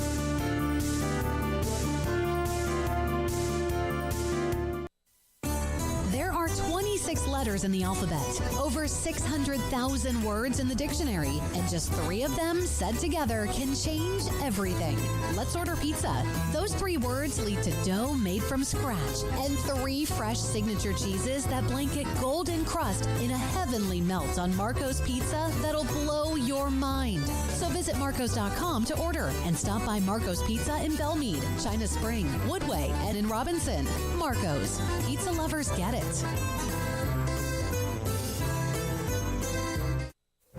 Stepping into the boots of a U.S. Army officer can add confidence and leadership skills to your son or daughter's career path. See all the things they can achieve in our boots at GoArmy.com. U.S. Army Waco Recruiting Company, 254-598-8131 or 254-776-1543. Welcome back to 365 Sports. It's time for our weekly segment with David Hellman of FoxSports.com. Well, there's not much to discuss, huh? Cowboys have changed offensive coordinators, whether they replace it with the head coach or not. But, and of course, the Super Bowl setup as well with Kansas City, Philadelphia. David Hellman, Fox Sports. David, thank you very much. Well, Kansas City found a way. Crazy stuff at the end, and then, of course, Philadelphia just destroyed a crippled 49ers team, but it was headed that way maybe anyway. Your thoughts to the 2 best teams make it? I prefer these types of Super Bowls. Like, upsets are cool and all, and underdog stories are fun, but I want to see bets on best. And I think we got it this year. It's the best roster in the league in Philly against the best quarterback in the world in Patrick Mahomes. The Chiefs roster obviously isn't bad. They're a 14-3 team. I just think Philly's so much deeper, has so many more options. But where the Chiefs are good comes in some really important places, like quarterback and pass rusher. So I'm hoping it's going to be a fantastic game. It looks fantastic on paper. David, the difference to me between the Eagles in particular and the Cowboys is that the Eagles are willing to make that last move, that last big move, and the Cowboys haven't really done that in a while. They seem, I know they're a lot more careful with the cap, but here's a team that won the Super Bowl just a few years ago, hit a wall, redid their roster, and they're back in it again. What do you think prevents the Cowboys from making that last big move lately? That's a wonderful question. I think if we knew the answer to it, we wouldn't be in this situation. I think there can be a few factors, but you have to give the Eagles credit for their aggression and their creativity. I think those are the 2 things I think of. The Eagles are just never done. And I guess the things that hold the Cowboys back, I think you could say, overestimation of your own talent. Like, oh, why would we make that trade when we've got this guy? Why would we go sign this free agent when this draft pick from a year or 2 ago, we think he's going to blossom into a player? I think this is a team that overestimates their own personnel. And I think this is a team that is afraid of the consequences of falling short on a bold move. Like, maybe if we make a trade like this and it doesn't work out, it's going to hinder our competitiveness in future years. Whereas I think the Eagles are proof that even when you whiff, you're only ever a year or 2 from getting out of those types of mistakes. Like, the Eagles, nobody's perfect, right? The Eagles whiffed on giving Carson Wentz a generational contract, and it really only hindered them for a couple of years. I think, if anything, it's a testament to the fact that nothing in the NFL is permanent, and even your absolute best players, you're really only going to come across a couple of guys per generation who stick with you for a decade. I mean, there's only like 5 guys on the Eagles roster that were there for the last Super Bowl, and that was only 5 years ago. Whereas maybe in Dallas, I think there's a little bit of sentimentality about the whole lifelong Cowboy thing and stuff like that. I think you have to be aggressive and you have to be a little bit ruthless to build really great NFL rosters, and I think the Eagles are a perfect encapsulation of that. David, I know there's plenty of Cowboys to discuss, but I also want to ask you saw Jalen Hurts play a lot in college. Are you surprised by what you're seeing at this level? Absolutely. I mean, he answered the bell. And it's funny, I've actually thought about this a lot. Jalen Hurts' critics are going to say, well, yeah, like who couldn't be a great quarterback with all that talent around him? I mean, he's got Devontae Smith and he's got A.J. Brown and Miles Sanders and Dallas Goedert. And I think that's true, but Jalen Hurts played at Bama and OU.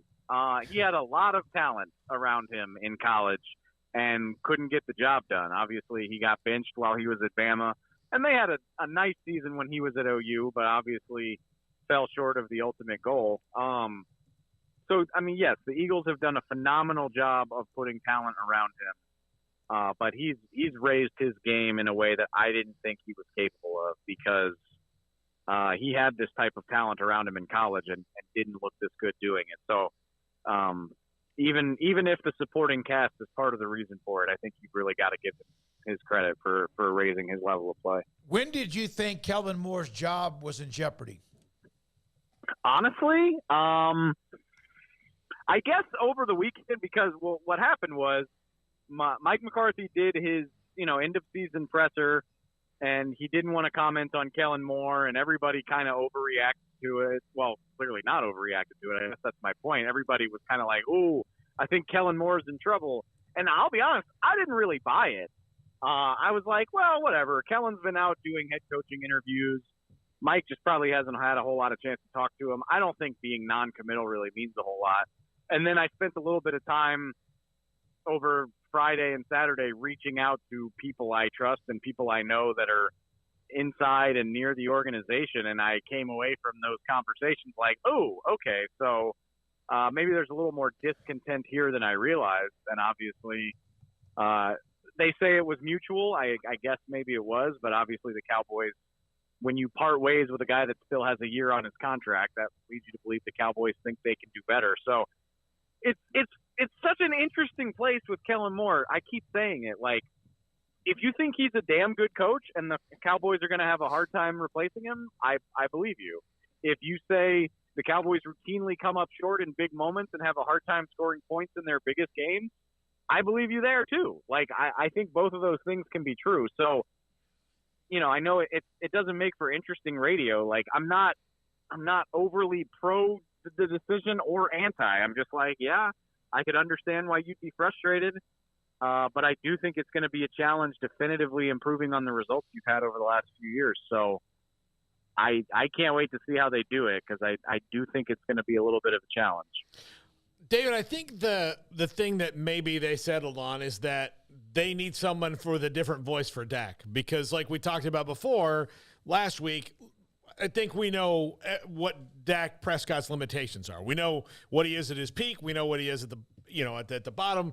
And because they've got to maybe do some different things for the roster, maybe they need just a different voice for Dak to keep him at that peak. I don't think it's necessarily an indictment on Kellen. Just as sometimes you just need a new voice all the way around.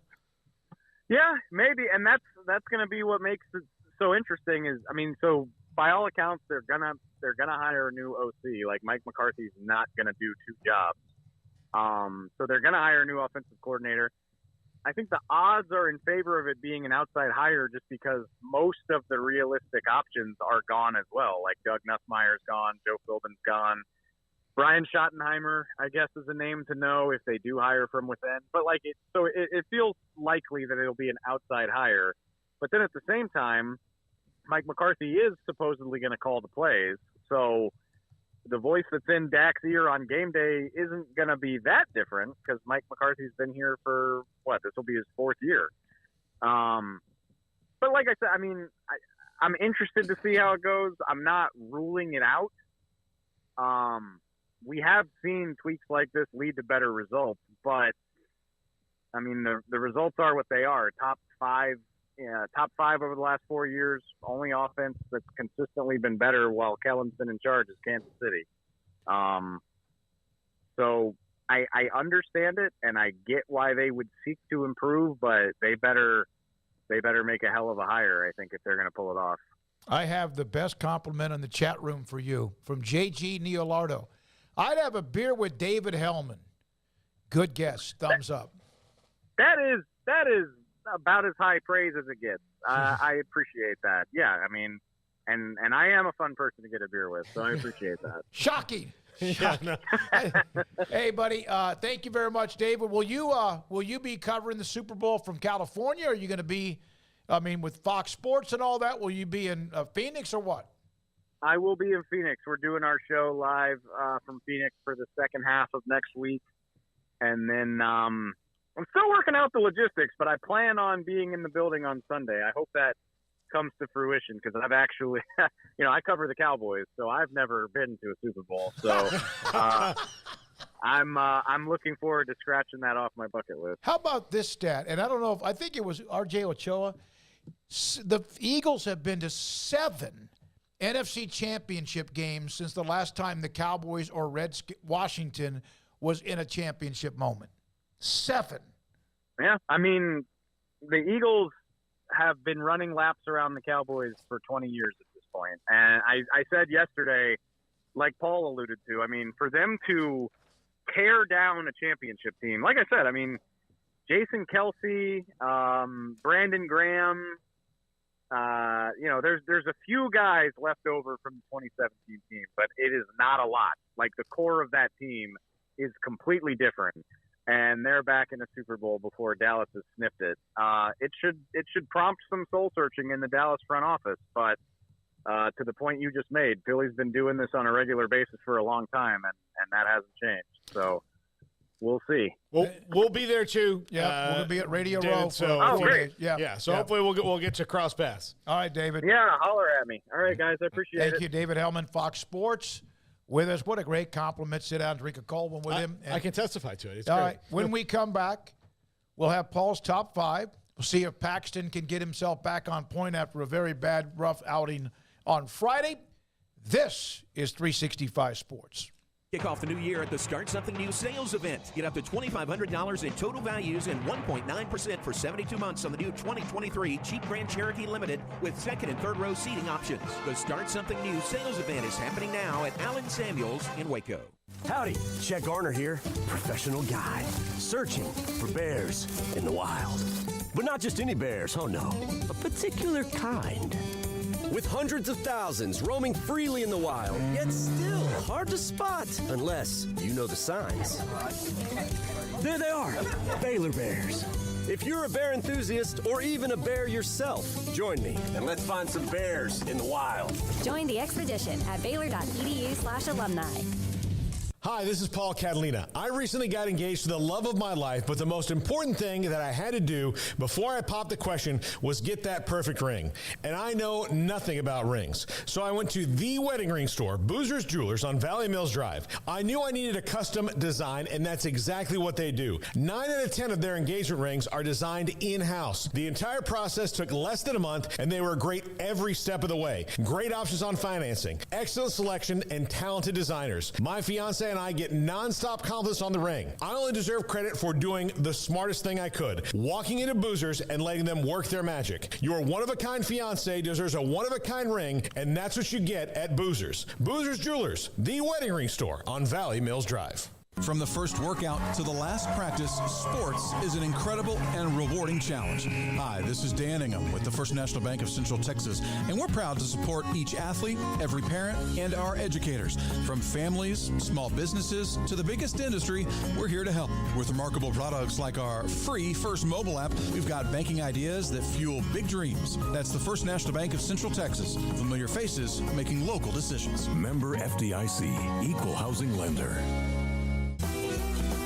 Shorty's Pizza Shack at 12th and Bagby is a homegrown, locally owned pizza place that's out of this world. Everything from the dough, the sauce, the sausage topping is made fresh in-house. Not to mention the amazing pizza pillows, the chicken wings are to die for. Try the Sikkim sauce, chili cheese fries or tots, plus great specials on food and drink every single day. Shorty's is also the perfect spot to watch the game with your friends. Shorty's Pizza Shack at 12th and Bagby. Tell them Paul sent you by. Automatic Chef Canteen is a full-service micro-market vending and office coffee provider with state-of-the-art vending equipment, a wide variety of products, and offering custom-fitted micro-market vending office coffee solutions for your employee break room. You want a full break room solution and a workplace oasis? Well, Automatic Chef Canteen, locally owned and operated for over 50 years in Central Texas, also includes in-house mechanics on call 24/7 for fast, reliable service and maintenance. Automatic Chef Canteen, 6900 Imperial Drive in Waco, or online at automaticchefcanteen.com.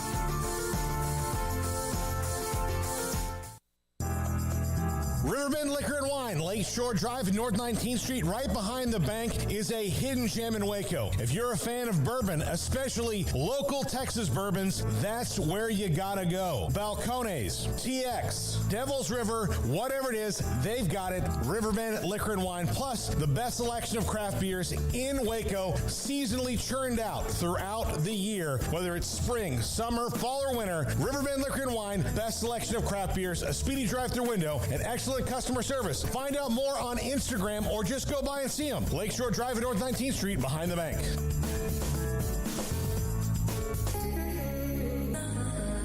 This is Paul Catalina's Top 5 at 5:45. Or is it 5:55? Either way, it's the Top 5. Top 5 Cowboys offensive candidates I would like to see. Now, look, the candidates that you're probably going to get, because Mike McCarthy is going to call more than likely going to call the plays, are going to be guys like Brian Schottenheimer, Ben McAdoo, someone who's probably not going to make you all that excited. But these are 5 I'd like to see. 1 or 2 of them might be likely, but the others I just doubt. Number 5, Zach Robinson. He's with the Rams right now, passing game coordinator. I don't know if he technically has the title of OC, but he's in that group. He's young. He's 36. Former NFL quarterback for a short time. Has been moving up the ranks, but especially if Mike McCarthy's going to call the plays, this is someone that can kind of grow and maybe eventually call the plays. I'd like to see them, branch out, like David just said, like go outside, make an outside hire, maybe even go outside the Mike McCarthy coaching tree, and Zach Robinson would certainly be this. So I remember him more as Big 12 great Zach Robinson. Yeah, that's right. Truly, I remember him more as the quarterback for the Oklahoma State Cowboys. Is pretty good too. Yeah. But I don't think you can go wrong with what the Rams have done recently. I know this year was very forgettable, obviously, but following up what they're following up, you'll take that 10 times out of 10. So, yeah, that's an organization known for being creative and fresh and looking outside the box. And so, if you're looking to shake things up, that seems like it would apply here. Number 4, go across the division to Brian Johnson. He is the Eagles quarterback coach, and he has a very tight connection to Dak Prescott. In Dak Prescott's 2 best years in college, that was his coach, Brian Johnson, under Dan Mullen. Maybe reuniting these two will help bring out whatever is or get the most out of Dak and help him keep at that peak, which we saw against Tampa, that we saw the inverse against San Francisco in the playoffs. But this one, Machota mentioned this in his column, and I hadn't even thought about it, but I really do. Like, the more I think about it, the more I almost want this one to happen. Also, just because if you're the Cowboys, outside of that, you take a good coach off the Eagles. Not that Nick Sirianni can't hire another good one, but you do take a good coach off the Eagles, a team that was just in the Super Bowl. Yeah, sure. You outlined a lot of the reasons why it would make sense. Not sure what his grander aspirations are. I don't know why you have to sweeten the pot a little bit, just going from OC to OC. Yeah. Especially in division, especially when you have the upper hand already. Yeah. But yeah, the relationship with Dak certainly adds a little fuel to a potential fire there, and it is the Cowboys after all, so maybe there's a little pull there, but can't beat them. Hire them. So, yeah, I mean, that would definitely be a nice little jab at the Eagles. He's a Texan. Didn't realize that. There you go. Went to Lee High School in Baytown. Not sure if their name is still that because some of those names have changed. This is only his second year involved with anything NFL. Most of his career, Utah, Mississippi State, Houston, Florida. 35 years old, rising star. And if Mike McCarthy's going to have a bigger hand in it, then part of this might be more of just the DAC duties that you're going to get, probably OC QB coach with Brian Johnson. Number 3, now this would probably have to be a play calling thing because if Todd Monken's going to come, he's going to call the plays. Somebody put that on the chat room and also in the text line. Yeah. Call Monken. Look, he's been in the NFL. He's been at the pinnacle of college now, and with the way that college offenses are in some ways ahead of what the NFL is doing, or the kind of proving ground now for diversity when it comes to play calling, then I think that you can't go wrong with a guy who's done it well at both levels and is at the pinnacle of college right now. So I don't think that would happen because, again, this is going to be turn over the keys completely to the offense, but I like the idea of Todd Monken. It's a bit of a step down going from Georgia to the Cowboys, but outside of that, yes. No, right I mean, yeah, that'd be an interesting name hire, yeah. And you're right. I mean, the NFL is. I mean, we're watching the Big 12 from years ago in live full action at the NFL level. Mm-hmm. You know, I mean, that's what we're seeing. That's why Patrick Mahomes is thriving. If it was the old school NFL, he'd probably still be great, but not nearly to the level he is now. So, yeah, I mean, I think the more the college game that's getting interjected, probably not a bad idea to look the college route, and especially to some of the brighter minds. But, yeah, not sure if, you know, at his stage in his career at this point what he's exactly looking for. You know, that's always one of the variables here, but that'd be a splashy hire for sure. It'd be very interesting. I don't know if it'd be good ultimately, but it'd be a very interesting hire. Yeah. Bob Sturm had a great column today on The Athletic, and I'm trying to run him down and get him on the show to talk about it because it was really interesting about Kellen, like what Kellen Moore was good at and what Kellen Moore could have done more, and I think Todd Monken kind of covers some of those bases, as does number 2, Cliff Kingsbury. If he wants to be a head coach again, he's going to have to go be an OC again, and I do think that the NFL suits him to certain levels, and that he would do well, and I think that Jerry would love it.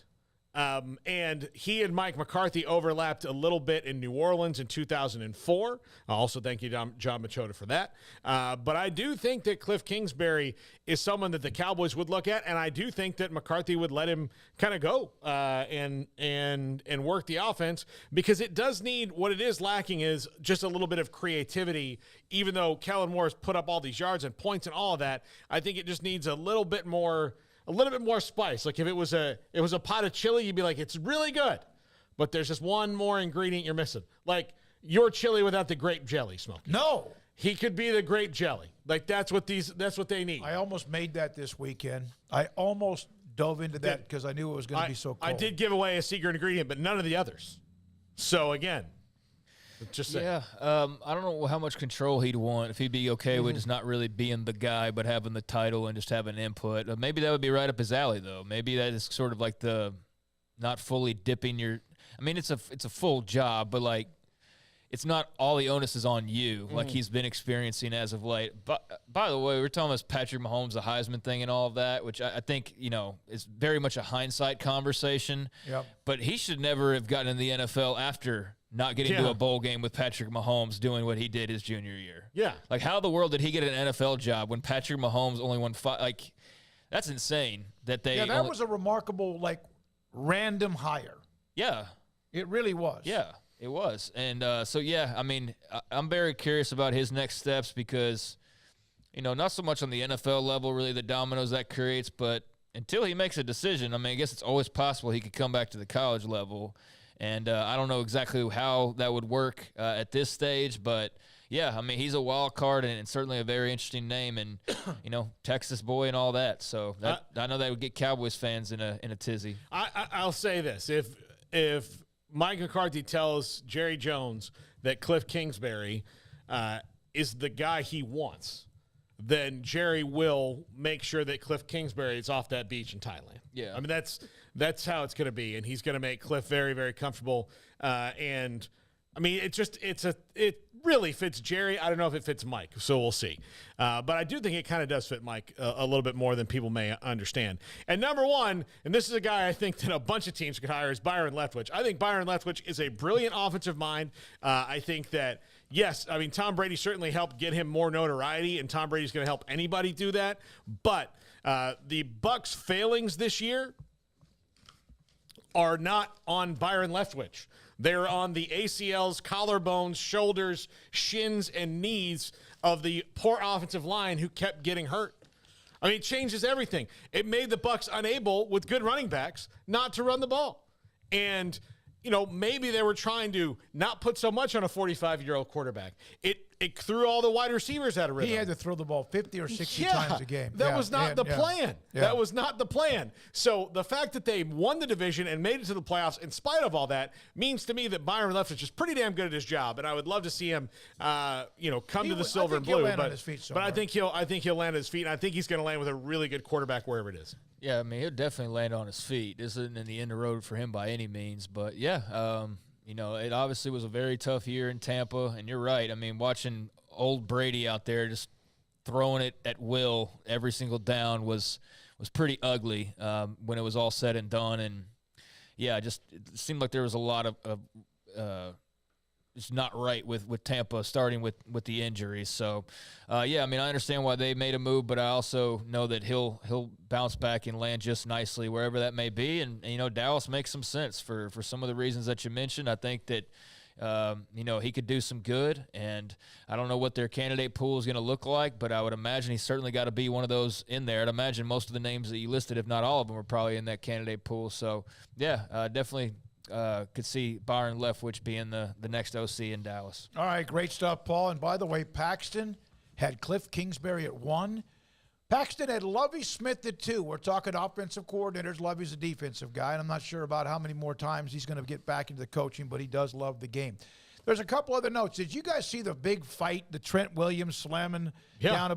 But did you see when this grizzly old Hall of Fame type player, when Ndamukong Suh did not get in his face, but he was like trying to explain, hey, like two old grizzly bears. And you could almost see Trent Williams kind of like feel like, because and Sue's been nuts before. Yeah. But two big old black bears right there, man. Just dudes. I kind of wonder what would happen if it. Well, of course, he wouldn't have been able to body slam Ndamukong Suh like that. Those are two guys I love to death. Yeah, I do. Trent Williams is maybe the best offensive lineman in football right now.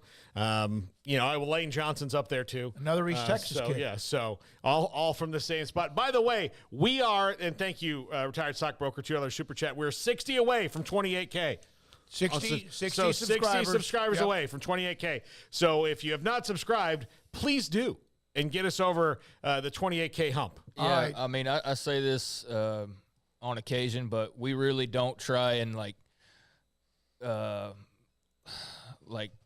offer please, we'll give you whatever. We don't even mention the subscription thing all that often. We don't, especially in comparison to most places where that's like the first thing you hear on the podcast, subscribe, all that. We very rarely say that, but on occasion we do. So when we get close to a certain number, we do. And yeah, we just appreciate it. We're not out here begging for it, but we definitely would love the support. So if you could do that, if you hadn't already, that'd be great. We would appreciate it. Washington ex-quarterback Sam Heward is going to Cal Poly, by the way, to play the rest of his career. There was a story today about the Pac-12. They're having their meetings. We might get more into that tomorrow. Didn't have time to do it, but there's discussions again about how are they going to get to a number, all of that.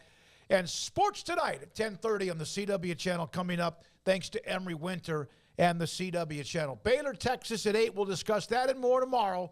Much to get to. Thank you very much, Emery Winter, Jack McKenzie, Garrett Ross, Paul Catalina, Craig Smoak. I'm David Smoak. Our sponsors from so many different places and professions.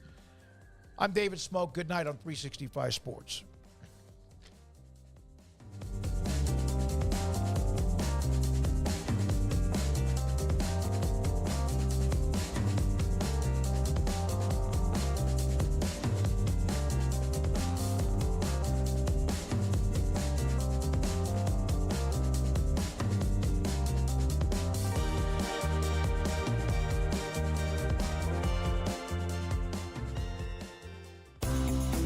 ideal